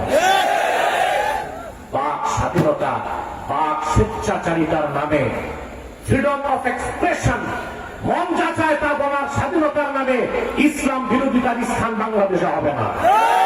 এতে বিএনপি, জামাত, খেলাফত, হেফাজত সবাইকে একত্রিত হবে। বাংলাদেশে যেই রাজনীতি করবে ইসলামকে মূল্যায়ন করে রাজনীতি করতে হবে। ইসলাম বিরোধী রাজনৈতিক কোন দলকে বাংলাদেশে ইস্টাবলিশ হতে দেওয়া হবে না। প্রিয় বন্ধুগণ, এত স্লোগান দিলে আমি কথা বলবো কেমন করে? কথাগুলো বলতে দেন। মক্কার কুরাইশদের বুদ্ধিজীবী ছিল আখনাস বিন শরীক, কিনা ওই বেটারও দাড়ি ছিল, কি ছিল? হয়তো বা পাগড়িও লাগাইত, পড়তো তো জুব্বাই, ছিল কট্টর কাফের, কাফেরদের বুদ্ধিজীবী। সে একদিন আবু জাহেলকে বলে, আবু জাহেল আমি একটা প্রশ্ন করবো, তুমি উত্তর দিবা? বলে আখনাস বিন শরীক আবু জাহেলকে প্রশ্ন করলো, আখবিরনি আন মুহাম্মাদিন সাল্লাল্লাহু আলাইহি ওয়াসাল্লাম আসাদিকুন হুয়া আম কাযিব ওয়া ইন্নাহু লাইসা হাহুনা মিন কুরাইশিন গায়রি ওয়া গায়রুকা ইয়াসমাউ কালামানা। আখনাস বিন শরীক আবু জাহেলকে বলল, আবু জাহেল আমি একটা প্রশ্ন করছি, তোমাকে সত্য করে জবাব দিবা। মুহাম্মদ সাল্লাল্লাহু আলাইহি ওয়াসাল্লাম যা বলেন তা সত্য কিনা আমাকে বলো। এখানে কুরাইশদের মধ্যে তুমি আর আমি ছাড়া কেউ নাই আমাদের কথা শুনবে, কিন্তু আল্লাহ শুনছিলেন কিনা?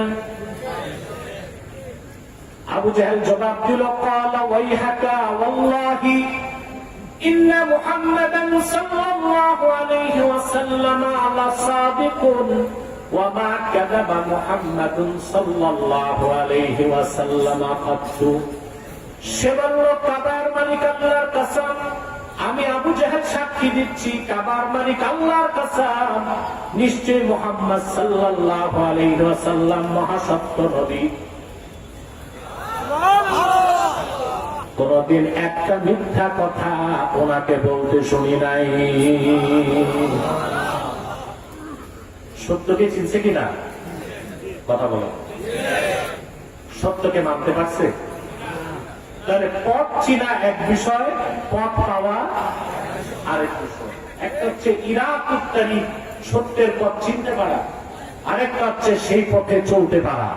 প্রথমটার কাজ করে কোরআন, হকের পথ দেখায় দেয়, সেই পথে চলবে কে চলবে না সিদ্ধান্ত কে নেন?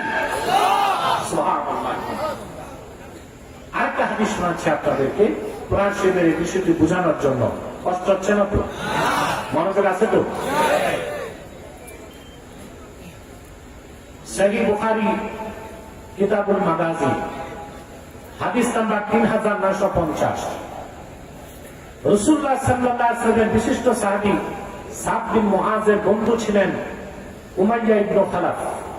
উমাইয়া ইবনে, সে ছিল কুরাইশদের second in command. First in command ছিল আবু জাহেল, সে ছিল কি সেকেন্ড ইন কমান্ড, অর্থাৎ ছোট নেতা। নেতা অনেক স্টেপ থাকেন, কথা বল।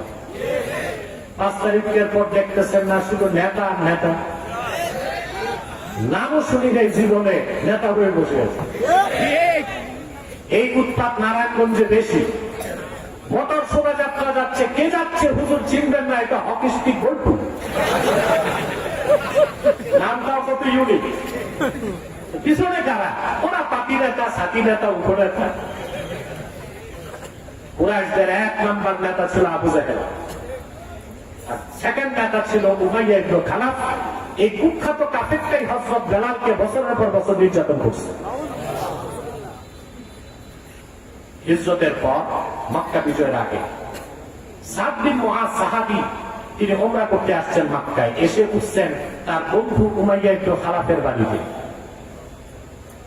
তার মক্কায় তো তখন কাফেরদের কর্তৃত্ব, তিনি একা হজ করতে আসছেন।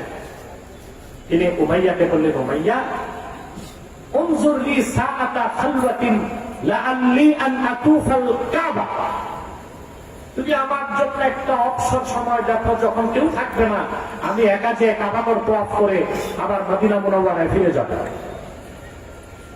তো ঠিক দুপুরবেলা উমাইয়া ইবনে খালাফ তার বন্ধু সাদকে নিয়ে গেল কাবার চত্বরে। ভাবছে রোদ, দুপুরবেলা কেউ নাই, যে দেখে বড় শয়তান আবু জাহেল দাঁড়ায় আছে। হযরত সাদকে দেখেই আবু জাহেল ক্ষিপ্র হয়ে গেল।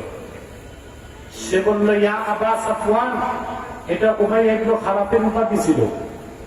ইয়া আবা সাফওয়ান, মান হাযা মা'আক, তোমার সাথে এই লোকটাকে? বলে, আমার বন্ধু সাদ বিন মুআজ, আল্লাহ রাসূলের সাহাবী, মদিনা শরীফ থেকে এসেছে উমরা করতে। বলে, তার এত সাহস, সে একা একা মক্কায় আসছে, যদি তোমার সাথে না থাকতো আমি তারে কিভাবে মদিনা শরীফ সুস্থ ফিরে যায় দেখতাম। এবার হযরত সাদের হৃদয়ে ঈমানের জোশ উছলে উঠল। তিনি চিন্তা করলেন না তিনি মক্কায় একা আর সামনে আবু জাহেল। তিনি পাল্টা জবাব দিলেন, আবু জাহেল, তাহলে আমিও দেখতাম মদিনা মুনাওয়ারার পথ ধরে কিভাবে শাম দেশে ব্যবসা করতে যাও। এত জোরে ধমক দিছে, আবু জাহেল স্তম্ভিত হয়ে গেছে। মুমিন আল্লাহ ছাড়া কাউরে ভয় পায়? পায়? হায়াত মতের মালিক কে? আল্লাহ কর্তৃক নির্ধারিত সময়ের 1 সেকেন্ড আগে কারো মৃত্যু আসতে পারে না। আমাকে আমার সংগঠনের লোকজন, এমনকি ডিজিএফ এর লোকজন কঠোর বার্তা দিয়েছে রাতে প্রোগ্রাম না করতে। আপনাদের সিলেটে সব জায়গায় দিনেই আসে, কিন্তু এটা তো আমার নিজস্ব প্রোগ্রাম। সিলেট আলিয়ার প্রোগ্রাম 12 তারিখ, ওটা তো আমার নিজস্ব প্রোগ্রাম, রাতেই তো আসতে হবে, ঠিক না? আমি জানি আমার নির্ধারিত সময়ের আগে আমার মৃত্যু কেউ নিশ্চিত করতে পারবে না, এটা আল্লাহর হাতে। যতটুকু রুলস রেগুলেশন মেনটেন করতে হয়, সতর্ক থাকতে হয়, ততটুকু থাকি। কারণ সতর্ক না থাকলে তো আবার শাহাদাত হয় না, আত্মহত্যা হয়। ঠিক কিনা? প্রিয় বন্ধুগণ, যে কথা বলছিলাম, হযরত সাদ বিন মুআজ তীব্র ধমক দিয়ে বললেন, আমিও দেখতাম কিভাবে তুমি মদিনা মুনাওয়ারার পথ ধরে সামনে যাও। নেতাকে ধমক দিছে শুনে উমাইয়া ইবনে খালাফের খারাপ লাগছে। উমাইয়া বলল, ইয়া আবা সাফওয়ান লা তারফা সাওতাকা আলা আবিল হাকাম সাইয়্যিদি আহলিল ওয়াদি। এই উপত্যকার মহান নেতা আবু জাহেলের সাথে তুমি জোরে কথা বললো না। নেতার জন্য মায়া লাগছে। সাদ বিন মুআজ বললেন, নেতা বাদ দাও, তোমার খবর জানো? বলে, আমার আবার খবর কি? সাদ বিন মুআজ বললেন, আল্লাহর হাবিবকে বলতে শুনেছি তোমাকে হত্যা করা হবে। রাসূলুল্লাহর কথার প্রতি এত বড় কাফের উমাইয়ার কি অগাধ বিশ্বাস ছিল সেটাই বুঝাতে চাচ্ছি। সে বলল, মক্কায় না মক্কার বাহিরে?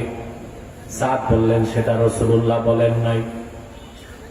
আমি বুঝাতে চাচ্ছি কি আবু জাহেল কি আবু লাহাব, মক্কার যত কুরাইশ কাফের 13 বছর রাসূলুল্লাহর বিরোধিতা করেছে মক্কায়, যারা যুদ্ধ করেছে মদিনা মুনাওয়ারায় বদর প্রাণ করে, তারা মনে প্রাণে বিশ্বাস করত মুহাম্মদ সাল্লাল্লাহু আলাইহি সাল্লাম যা বলেন সেই কথার প্রতিটি অক্ষর মহাসত্যের সর্বোচ্চ মানদণ্ডে উত্তীর্ণ থাকে। এই কথা শুনে তার বুঝ গেছে, নেতাও ছাড়ছে, দোস্তও ছাড়ছে, এক দৌড় দিয়েছে বাড়িতে। বাড়িতে যে বউকে ডাকতেছে, ইয়া উম্মা সাফওয়ান। সাফওয়ানের মা তুমি কই? ও তো সাফওয়ানের বাবা। ডাকছে সাফওয়ানের মাকে, নিজের বউকে। একটা কথা মনে রাখবেন, মুমিন বিপদে পড়লে আল্লাহকে ডাকে, সাধারণ মানুষ বিপদে পড়লে মাকে ডাকে, আর অতি বউ ভক্ত যারা তারা বউকে ডাকে। সে ছিল বউ ভক্ত, এই জন্য সে তার ছেলে টেলের না ডেকে বউরে ডাকতেছে। বউ দৌড়ে আসছে, কি হয়েছে তোমার? বলে, শুনছো? বলে, কি শুনছি? বলে, সাদ বিন মুআজ জানালো মুহাম্মদ সাল্লাল্লাহু আলাইহি ওয়াসাল্লাম বলেছেন আমাকে হত্যা করা হবে। তার বউ জানতো রাসূলুল্লাহ যা বলেন তা চিরসত্য। তো তার বউ বলল, কোথায়, মক্কায় না বাইরে? একই প্রশ্ন। বলে, এইটা সাদ বলে নাই, কারণ রাসূলুল্লাহ বলেন নাই। উমাইয়া ইবনে খালাফ আবু সাফওয়ান তার বউকে বলল, তুমি সাক্ষী থাকো, ওয়াল্লাহি লা আখরুজু মিন মক্কা, আল্লাহর কসম আজকে আর আমি মক্কার বাইরে যাব না।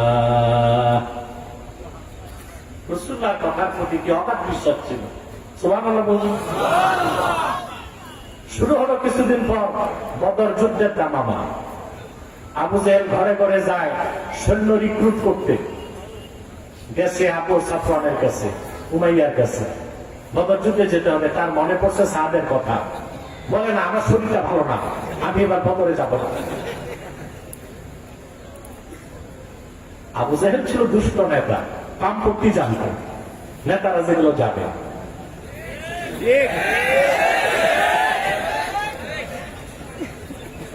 পলিসি একটা, ডিপ্লোমেসি একটা, ঠিক না?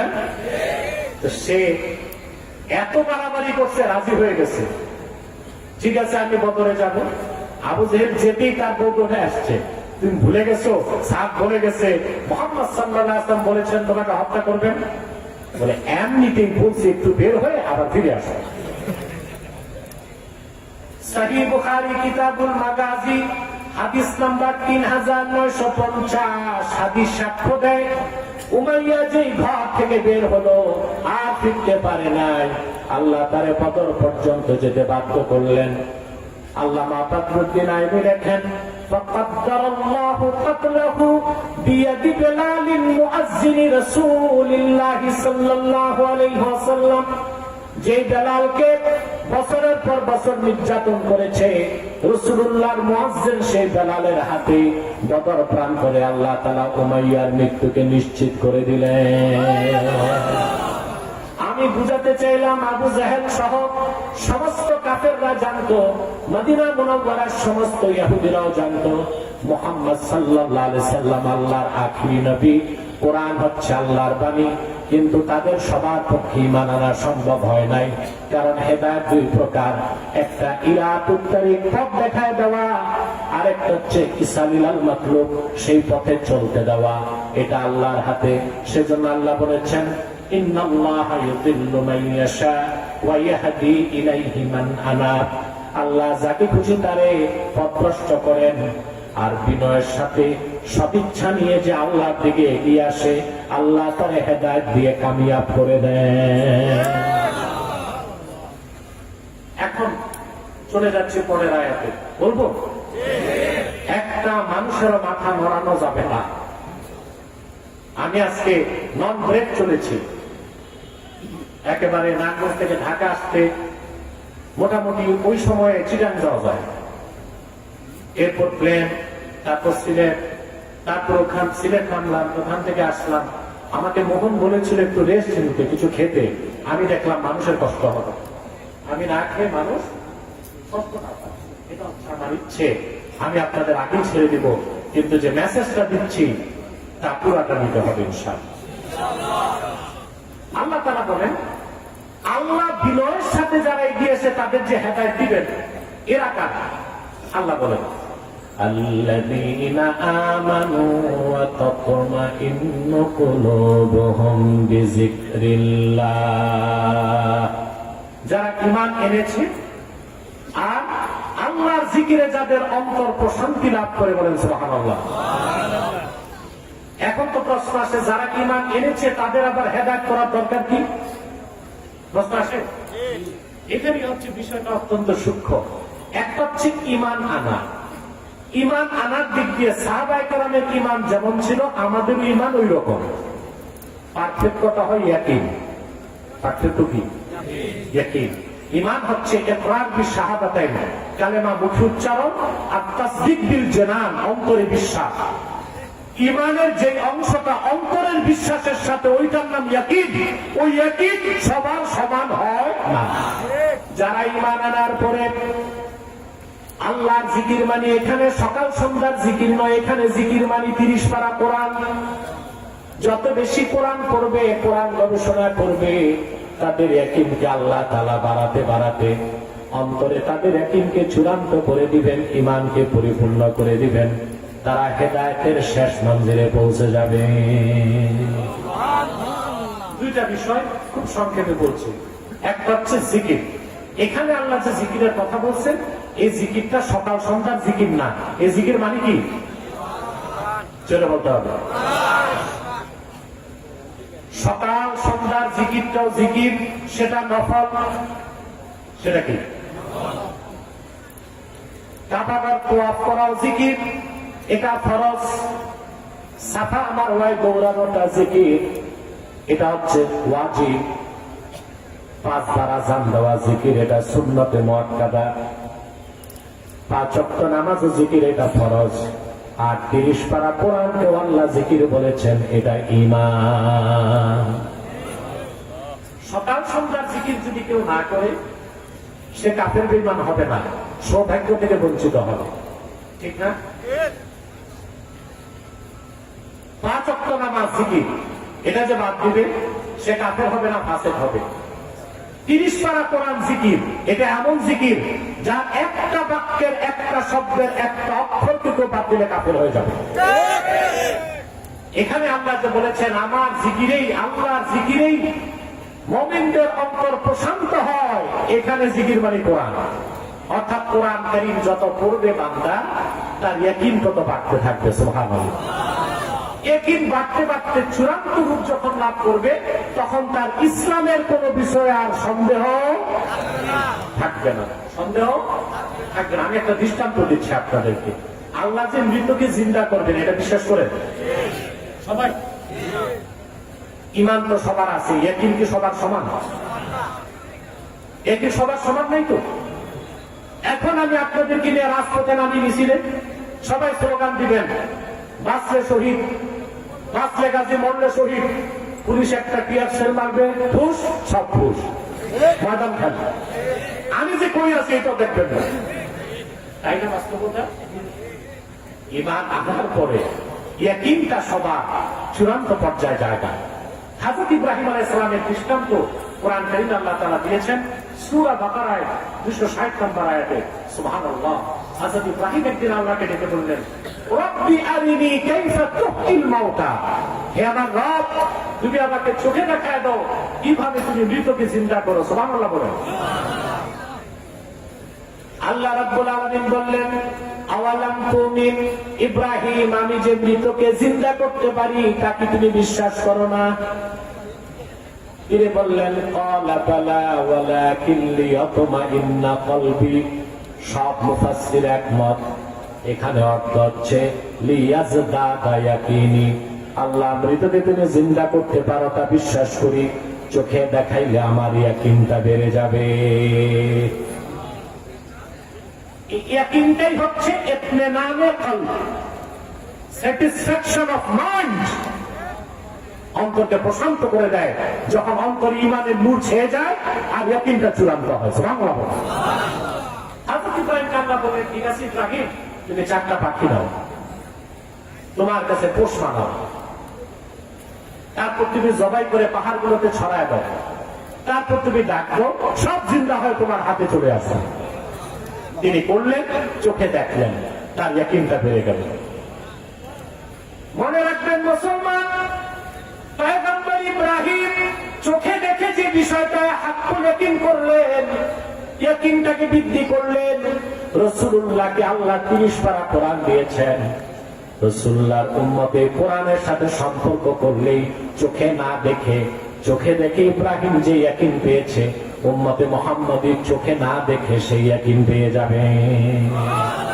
সেজন্য আল্লাহ বলেছেন, আলা বিযিকরিল্লাহি তাতমাইন্নুল কুলুব, সাবধান জেনে রেখো, নিশ্চয় একমাত্র আল্লাহ জিকিরেই মুমিনদের অন্তরগুলো প্রশান্ত হয়। বলেন সুবহানাল্লাহ। কথাগুলো মনে থাকবে ইনশাআল্লাহ। সাদাকাল্লাহুল আযীম ওয়া সাদাকা রাসূলুহুন নবিয়ুল কারীম ওয়া নাহনু আলা যালিকা মিনাশ শাহিদিন ওয়াশ শাকিরিন আলহামদুলিল্লাহি রাব্বিল আলামিন। আমি আর আপনাদের কষ্ট দিচ্ছি না।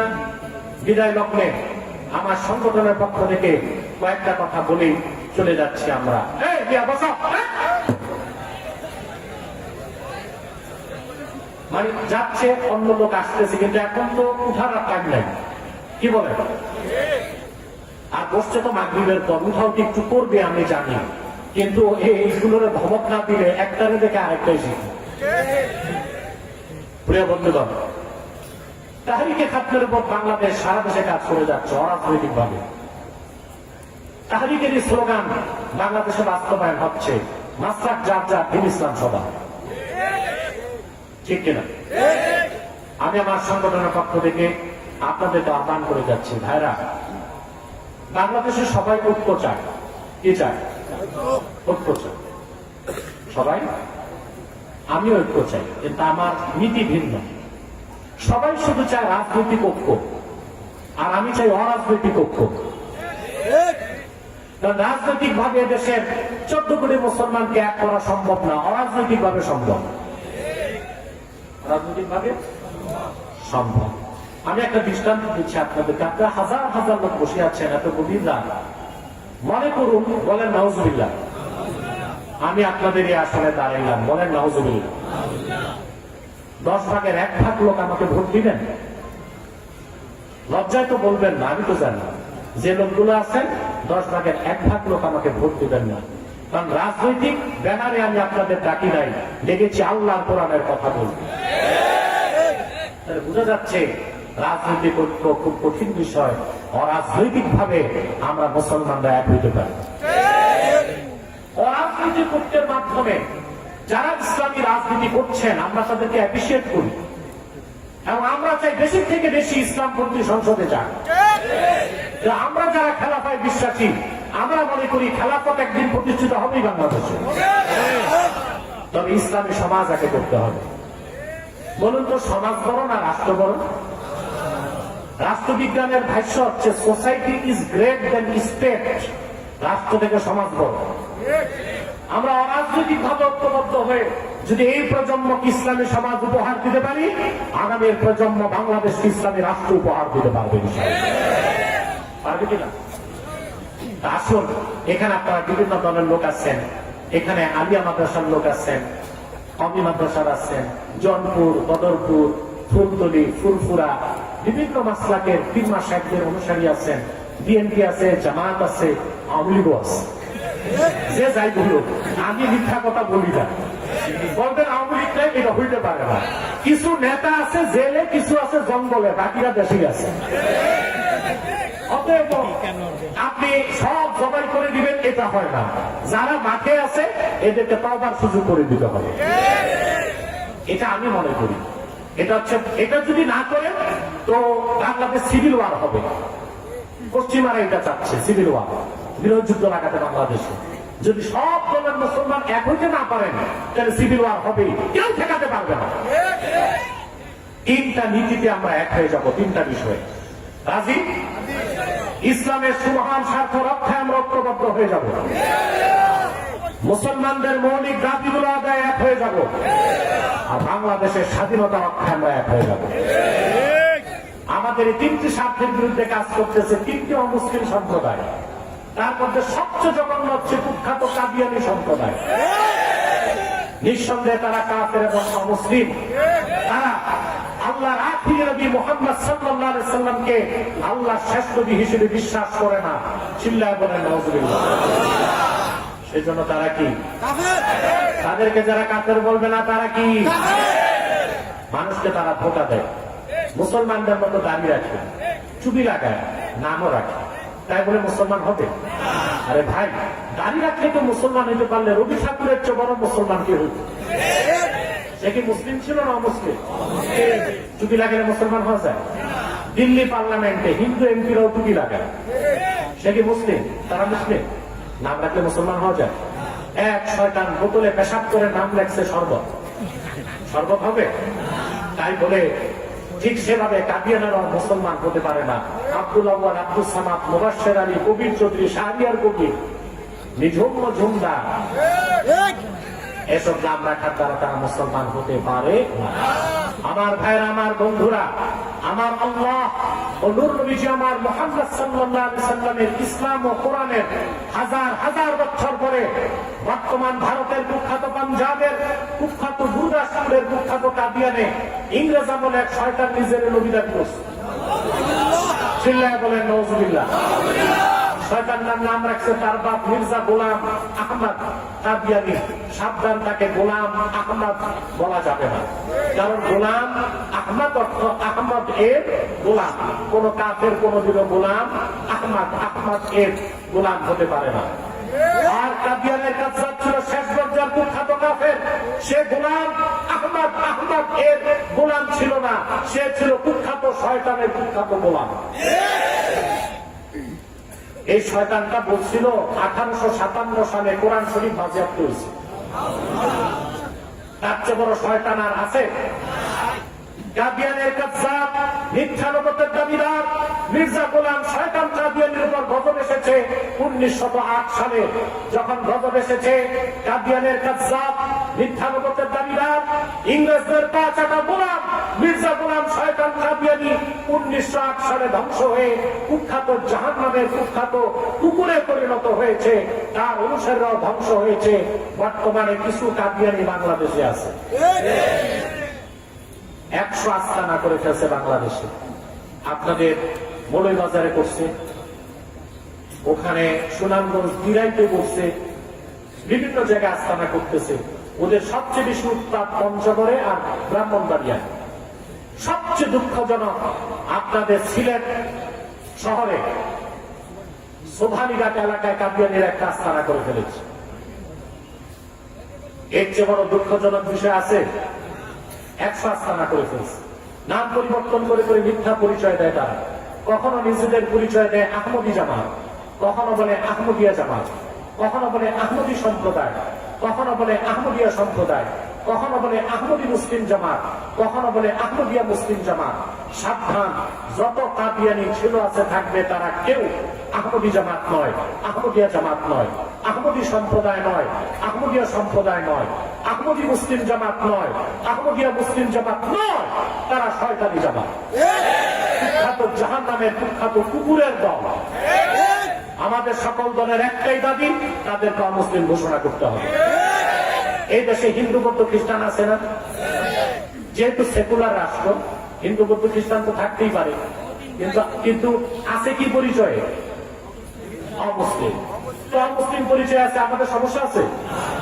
তারপর হিন্দু বৌদ্ধ খ্রিস্টান তাদের উপাসনালয় কি মসজিদ বলে, কি বলে, গির্জা, প্যাগোডা, মন্দির, আমাদের সমস্যা আছে?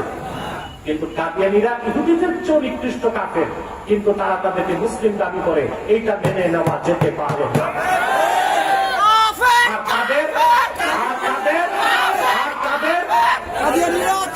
আর তাদের উপাসনালয়কে মসজিদ বলা যাবে না, কারণ এটা হচ্ছে মুসলমানদের অনুভূতিতে আঘাত, মুসলমানদের সাথে প্রতারণা, মুসলমানদের অধিকারের বিরুদ্ধে কাজ করা, মানুষকে ধোঁকা দিয়ে কাফের বানানো।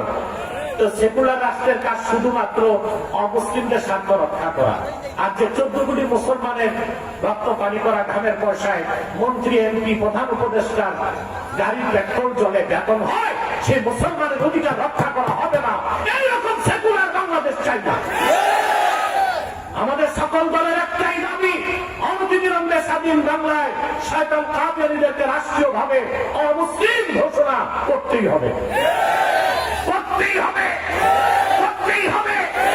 এই দাবি আদায় যদি জানো মাল দেবার ডাক আসে, কারা কারা প্রস্তুত আছেন হাত তুলে দেখা।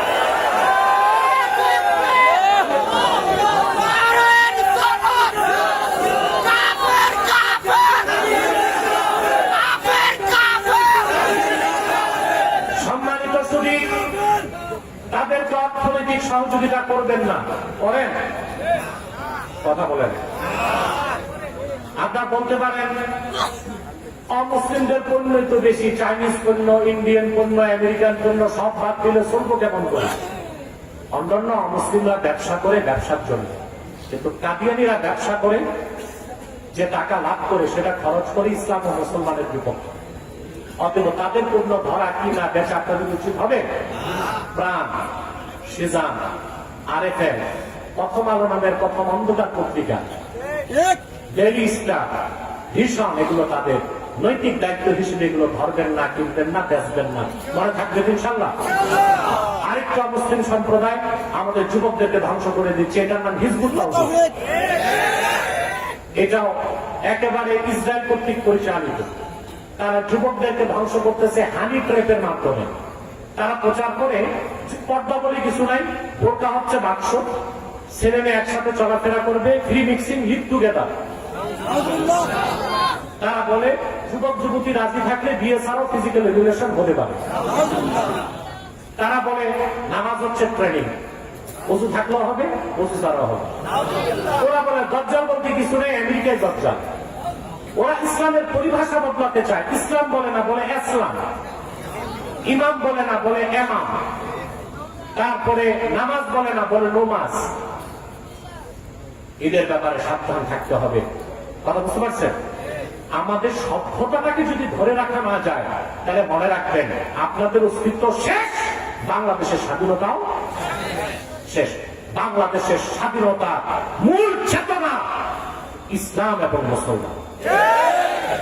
যারা ৭১-এর চেতনা বিক্রি করে, দেখছেন তাদের পরিণতি কি হয়েছে। এই চেতনা বিক্রি করে বাংলাদেশে চলবে না। এদেশের মানুষ বুঝে গেছে বাংলাদেশের স্বাধীনতার মূল চেতনা ইসলাম ও মুসলমান। ইসলাম ও মুসলমানকে বাদ দিয়া বাংলাদেশের অস্তিত্ব টিকে থাকতে পারে না। আরে দেশ ভাগ হচ্ছে টু নেশন থিওরি, দ্বিজাতি তত্ত্বের ভিত্তিতে। ৪৭-এ যদি বাংলাদেশে মুসলমানের সংখ্যা বেশি না হতো, তা কি পাকিস্তানের অংশ হতো? যদি এটা ৪৭-এ পাকিস্তানের অংশ না হতো, ৭১-এ কি বাংলাদেশ স্বাধীন হতো? ত্রিপুরা, আসামের মতো জীবনও স্বাধীন হতো না। তাহলে মুসলমান সংখ্যা বেশি বলেই তো দেশ স্বাধীন হচ্ছে। তাহলে মুসলমানকে বাদ দিয়ে আবার কিসের স্বাধীনতা? কথা বুঝতে পারলাম? আরেকটা মুসলিম সম্প্রদায় আমাদের স্বাধীনতায় হাত দিয়েছে, এটা হচ্ছে খ্রিস্টানদের একটি গুপ্ত দল, ইসাই জামাত। এরা মানুষকে খ্রিস্টান বানায়, বলে তুমি মুসলমান, তবে তুমি ঈসার উম্মত মুসলমান। নাউজুবিল্লাহ, ঈসার উম্মত মুসলমান না খ্রিস্টান? খ্রিস্টান। এরা চাচ্ছে এদেশে খ্রিস্টানদের সংখ্যা বৃদ্ধি করবে। তারপর একটা মাস্টার প্ল্যান হচ্ছে বাংলাদেশের পার্বত্য চট্টগ্রাম, ভারতের মিজোরাম আর মায়ানমারের আরাকান, এই 3টা টেরিটরি নিয়ে একটা খ্রিস্টান রাষ্ট্র বানাবে।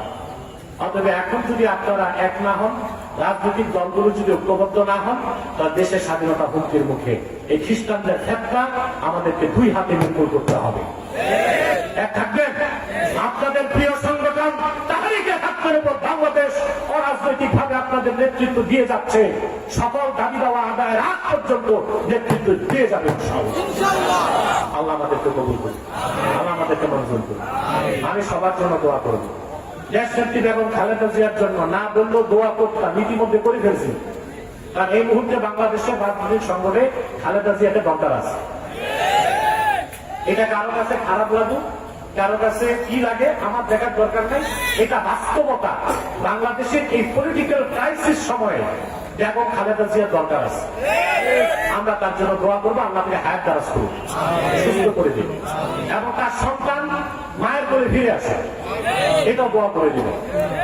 এখানে যারা যারা বিভিন্ন রাজনৈতিক দল থেকে মাওলানা আব্দুল মান্নান সাহেব এসেছেন, জামাতের প্রতিনিধি, ওখানে খেলাফতের মাওলানা আবু ইউসুফ, দেখেন তো জীবনের প্রথম নাম শুনে আপনাদের নাম মুখস্থ রাখছি, আর আপনার আমার নাম বলতে 30 বার ঠোক্কা করছে। এটার কারণ আছে, আমারে চিনে শুধু আব্বাসী হুজুর নামে, এই পুরা নাম বলতে যেই গ্যাস লাগাই তাদের জন্য দোয়া করবো আমি ইনশাআল্লাহ। আরো যারা আছে সবার জন্য দোয়া করবে। আলহামদুলিল্লাহ, আমাদের তাহরিকে হাক্কের উপর বাংলাদেশের পৃষ্ঠপোষকতাতেই মহান ইনসানিয়াত রাষ্ট্রের কাজ করে যাচ্ছে গোটা সিলেট জুড়ে। আলহামদুলিল্লাহ, এর চেয়ে সুন্দর মানব সেবা আর কি আছে? সিলেটের যে কোনো রোগী কয়েক ঘন্টায় আইসিইউ অ্যাম্বুলেন্স আছে তাদের। এবং আমাকে পরিকল্পনার কথা বলেছে, আমি তো তাদের উপদেষ্টা, আমাকে বলেছে তারা ভবিষ্যতে এয়ার অ্যাম্বুলেন্স চালু করবে ইনশাআল্লাহ। আল্লাহ সুযোগ দান করুন। তাহরিকে হাক্কের উপর বাংলাদেশের খেদমতে আমি তাকে রাখছি, যুক্তরাজ্য শাখায় কাজ করে যাচ্ছে, মৌলভীবাজার সিলেটও কাজ করে যাচ্ছে, এখানে চান্দাই পীর সাহেব আছে, উনিও কাজ করেন, আরো যারা আছেন আল্লাহ রহমতে আমাদের সংগঠনে কাজ করছে, সবার জন্য দোয়া করবেন মন থেকে, পারবেন না ইনশাআল্লাহ? আজকে প্রশ্ন উত্তর থাক, আজকে ঢাকা অনেক রাত হয়ে গেছে। না না না, আরে শোনো শোনো, কথা শোনো, এখানে অনেক 70-80 বছর বয়সের মানুষ আছে। আজকে প্রশ্ন উত্তর লাগবে না হুজুর। তোমরা তো জোয়ান মানুষ, এই বুড়া মানুষকে দেখতে হবে না আমার? আবার দিব উত্তর ইনশাআল্লাহ। ডিসেম্বরের 12 তারিখ আলিয়া মাঠে আমি আসতেছি ইনশাআল্লাহ। তাহরিকে হাক্কের উপর বাংলাদেশের ব্যানারে বিভাগীয় সম্মেলন আলিয়া মাঠে 12ই ডিসেম্বর। আপনারা প্রস্তুত আছেন? দলে দলে ইনশাআল্লাহ চলে যাবেন, ব্যবস্থা বহন করবে ইনশাআল্লাহ মৌলভীবাজার থেকে। আল্লাহ কবুল করুন, মঞ্জুর করুন। আমি আসুন আমরা সালাত ও সালাম করে দোয়া করব। 11 বার ইস্তেগফার করি, 3 বার সূরা ইখলাস করি, 1 বার সূরা ফাতিহা করি।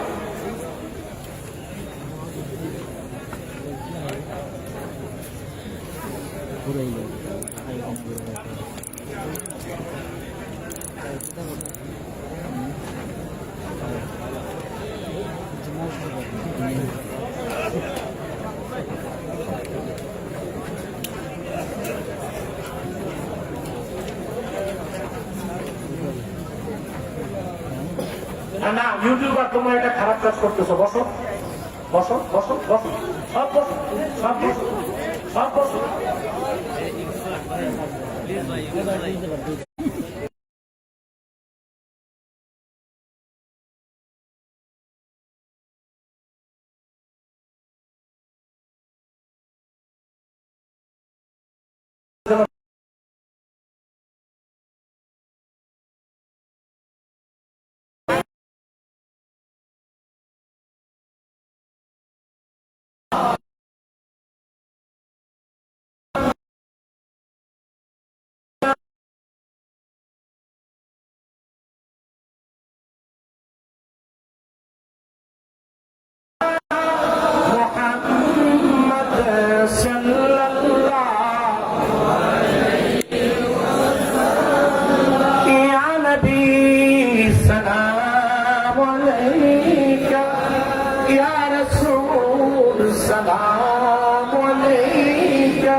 عليك صلوات الله محمد رسول الله صلى الله عليه وسلم ختم الله به النبوة وحكما لا نبي بعده يا نبي يا رسول يا حبيب سلام عليك صلوات بكماله كشف الدجى بجماله حصلت جميع خصاله صلوا عليه وآله আমার দুইটি কিতাব স্টেজে আছে আপাতত। নির্বাচিত তাফসীর প্রথম খণ্ড সূরা ফাতিহার তাফসীর এটা আছে। বুখারী শরীফের প্রথম হাদিস, নিয়তের হাদিসের ব্যাখ্যা, একটা হাদিসের উপর একটা কিতাব আপনারা ইনশাআল্লাহ নিয়ে যাবেন। আমি আমাদের নাসির আহমদ সাহেবকে একটা হাদিয়া করলাম, আব্দুল মালিক সাহেবকে একটা দাও, আব্দুল মান্নান সাহেবকে একটা দাও, আর ওখানে আহমদ বিন বিলাল ওনাকে একটা দাও।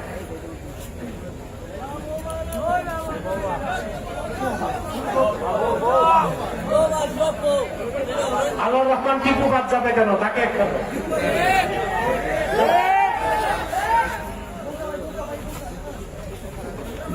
ربنا ظلمنا أنفسنا وإن لم تغفر لنا وترحمنا لنكونن من الخاسرين আল্লাহ তাআলা তাহরিকে খাতমে নবুয়ত বাংলাদেশ মৌলভীবাজার জেলা শাখা এবং ঐতিহ্যবাহী ইনসানিয়া ট্রাস্টের উদ্যোগে আয়োজিত আজকে বিশাল তাফসীরুল কোরআন মাহফিলে তোমার হাজার হাজার নেককার বান্দা পর্দার আড়ালের মা বোন নিয়ে হাত তুলেছি। আল্লাহ, এতগুলো মানুষের মধ্যে যার দুটো হাত তোমার ভালো লাগে আল্লাহ, তার হাতের বিনিময়ে জিন্দেগীর গুনাহগুলো মাফ করে দাও। হৃদয়ের গভীর থেকে দোয়া করি আল্লাহ, তোমার আখিরি নবী নূর নবীজি আমার মুহাম্মদ মুস্তাফা সাল্লাল্লাহু আলাইহি ওয়াসাল্লাম আজ থেকে প্রায় ১৫০০ বছর আগে দুনিয়া থেকে বিদায় নিয়েছেন।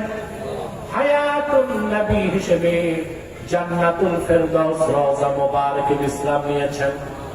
আল্লাহ, জীবনে একবার তোমার আখিরি নবী নূর নবীজি আমার মুহাম্মদ মুস্তাফা সাল্লাল্লাহু আলাইহি ওয়াসাল্লামের জান্নাতুল ফেরদাউস রওজা মুবারকে উপস্থিত হয়ে গো আল্লাহ, তোমার হাবিবের নূরের কদমে দরুদ ও সালামের হাদিয়া দেবার আগে আল্লাহ তুমি ডাক দিও না। রব্বুল আলামিন একবার বা একাধিকবার যারা সোনার মদিনায় নূরের মদিনায় যেতে পেরেছি আল্লাহ, জীবনে বারবার তোমার আখিরি নবী নূর নবীজি আমার মুহাম্মদ মুস্তাফা সাল্লাল্লাহু আলাইহি ওয়াসাল্লামে নূরের শহর মদিনাতুল মুনাওয়ারা জিয়ারতের জন্য তাদের কপালটা আল্লাহ তুমি খুলে দাও। হৃদয়ের গভীর থেকে দোয়া করি আল্লাহ, তোমার আখিরি নবী নূর নবীজি আমার মুহাম্মদ মুস্তাফা সাল্লাল্লাহু আলাইহি ওয়াসাল্লামের নূরের চেহারা মোবারক স্বপ্নে একবার দেখে গো আল্লাহ, জান্নাত ওয়াজিব হবার আগে তুমি ডাক দিও না। আল্লাহ তাআলা একবার বা একাধিকবার যারা তোমার আখিরি নবী নূর নবীজি আমার মুহাম্মদ মুস্তাফা সাল্লাল্লাহু আলাইহি ওয়াসাল্লামের নূরের চেহারা মোবারক স্বপ্নে দেখার সৌভাগ্য লাভ করেছে, জীবনে বারবার দেখার জন্য আল্লাহ তাদের কপালটা তুমি জান্নাতি কপাল বানায় দাও। আল্লাহ, আমাদের অনেকের বাবা নাই, অনেকের মা নাই, অনেকের বাবা মা একজন নাই। যত মানুষের বাবা মা দুনিয়া থেকে বিদায় নিয়ে অন্তকাল কবরে চলে গেছে আল্লাহ, সকল মুসলমান বাবা মার কবরকে আল্লাহ তুমি জান্নাতের বাগান বানায় দাও। রব্বুল আলামিন তাহরিকে খাতমে নবুয়ত বাংলাদেশ মৌলভীবাজার শাখা নেতৃবৃন্দ কর্মীরা যে মেহনত করেছে, বিশেষ করে ইনসানিয়াত ট্রাস্টের মোহন সহ যারা এই মহতি উদ্যোগে সক্রিয়ভাবে ঝাঁপিয়ে পড়েছে, এলাকাবাসী যারা সমর্থন দিয়েছে, যে যেভাবে সমর্থন দিয়েছে, সকলের ধনমনকে কবুল করে আল্লাহ এই মাহফিলটা আমাদের নাজাতের জরিয়া বানায় দাও। আল্লাহ তাআলা রব্বুল আলামিন অভাবের অভাব দূর করে দাও, অসুস্থকে সুস্থ করে দাও, অশান্ত হৃদয়কে শান্ত করে দাও। আল্লাহ তোমার কোরআনকে সামনে নিয়ে হাত তুলেছি, আমি সহ যত পাপী এখানে হাত তুলেছে, জিন্দেগীর গুনাহগুলো মাফ করে দাও আল্লাহ। আমাদের প্রত্যেককে তোমার অলির কাতারে জায়গা করে দাও রব্বুল আলামিন।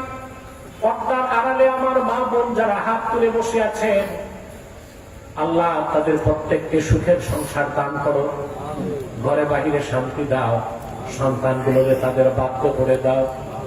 যত কুমারী বোন হাত তুলেছে, বিয়ে হয় না, বয়স বেড়ে গেছে, তাদের প্রত্যেককে এক একজন ইমানদার, চরিত্রবান, সক্ষম যুবকের দ্বারস্থ করে দাও। আল্লাহ তাআলা মৌলভীবাজারের আমার কলিজার টুকরা যুবকগুলো রে তোমার হাতে তুলে দিলাম আল্লাহ।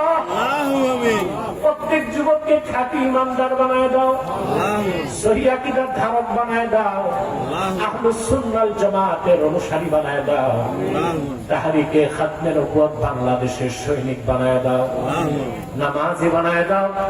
যে যুবকটা বেকার তারে কর্ম দাও, যার ব্যবসা আছে ব্যবসায় বারাকা দাও, আর যে যুবকটা বিদেশ যেতে চায় তার স্বপ্নটা পূরণ করে দাও।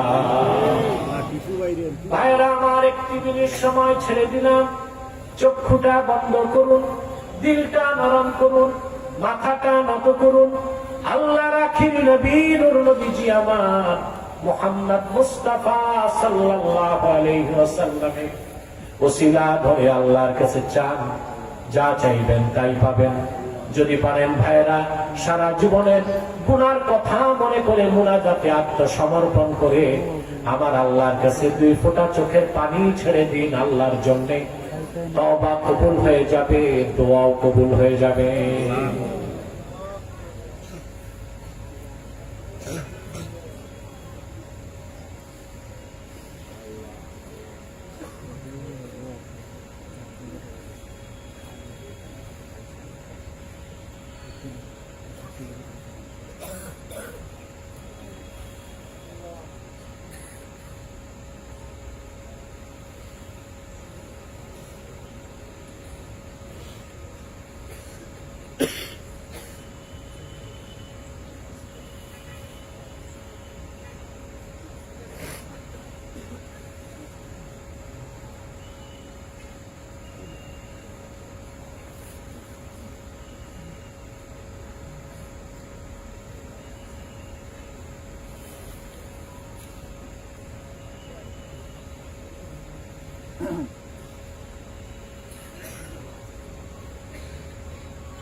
বাবা মায়ের জন্য দোয়া করেন, নেক মাকসাদগুলো বলেন আল্লাহর কাছে।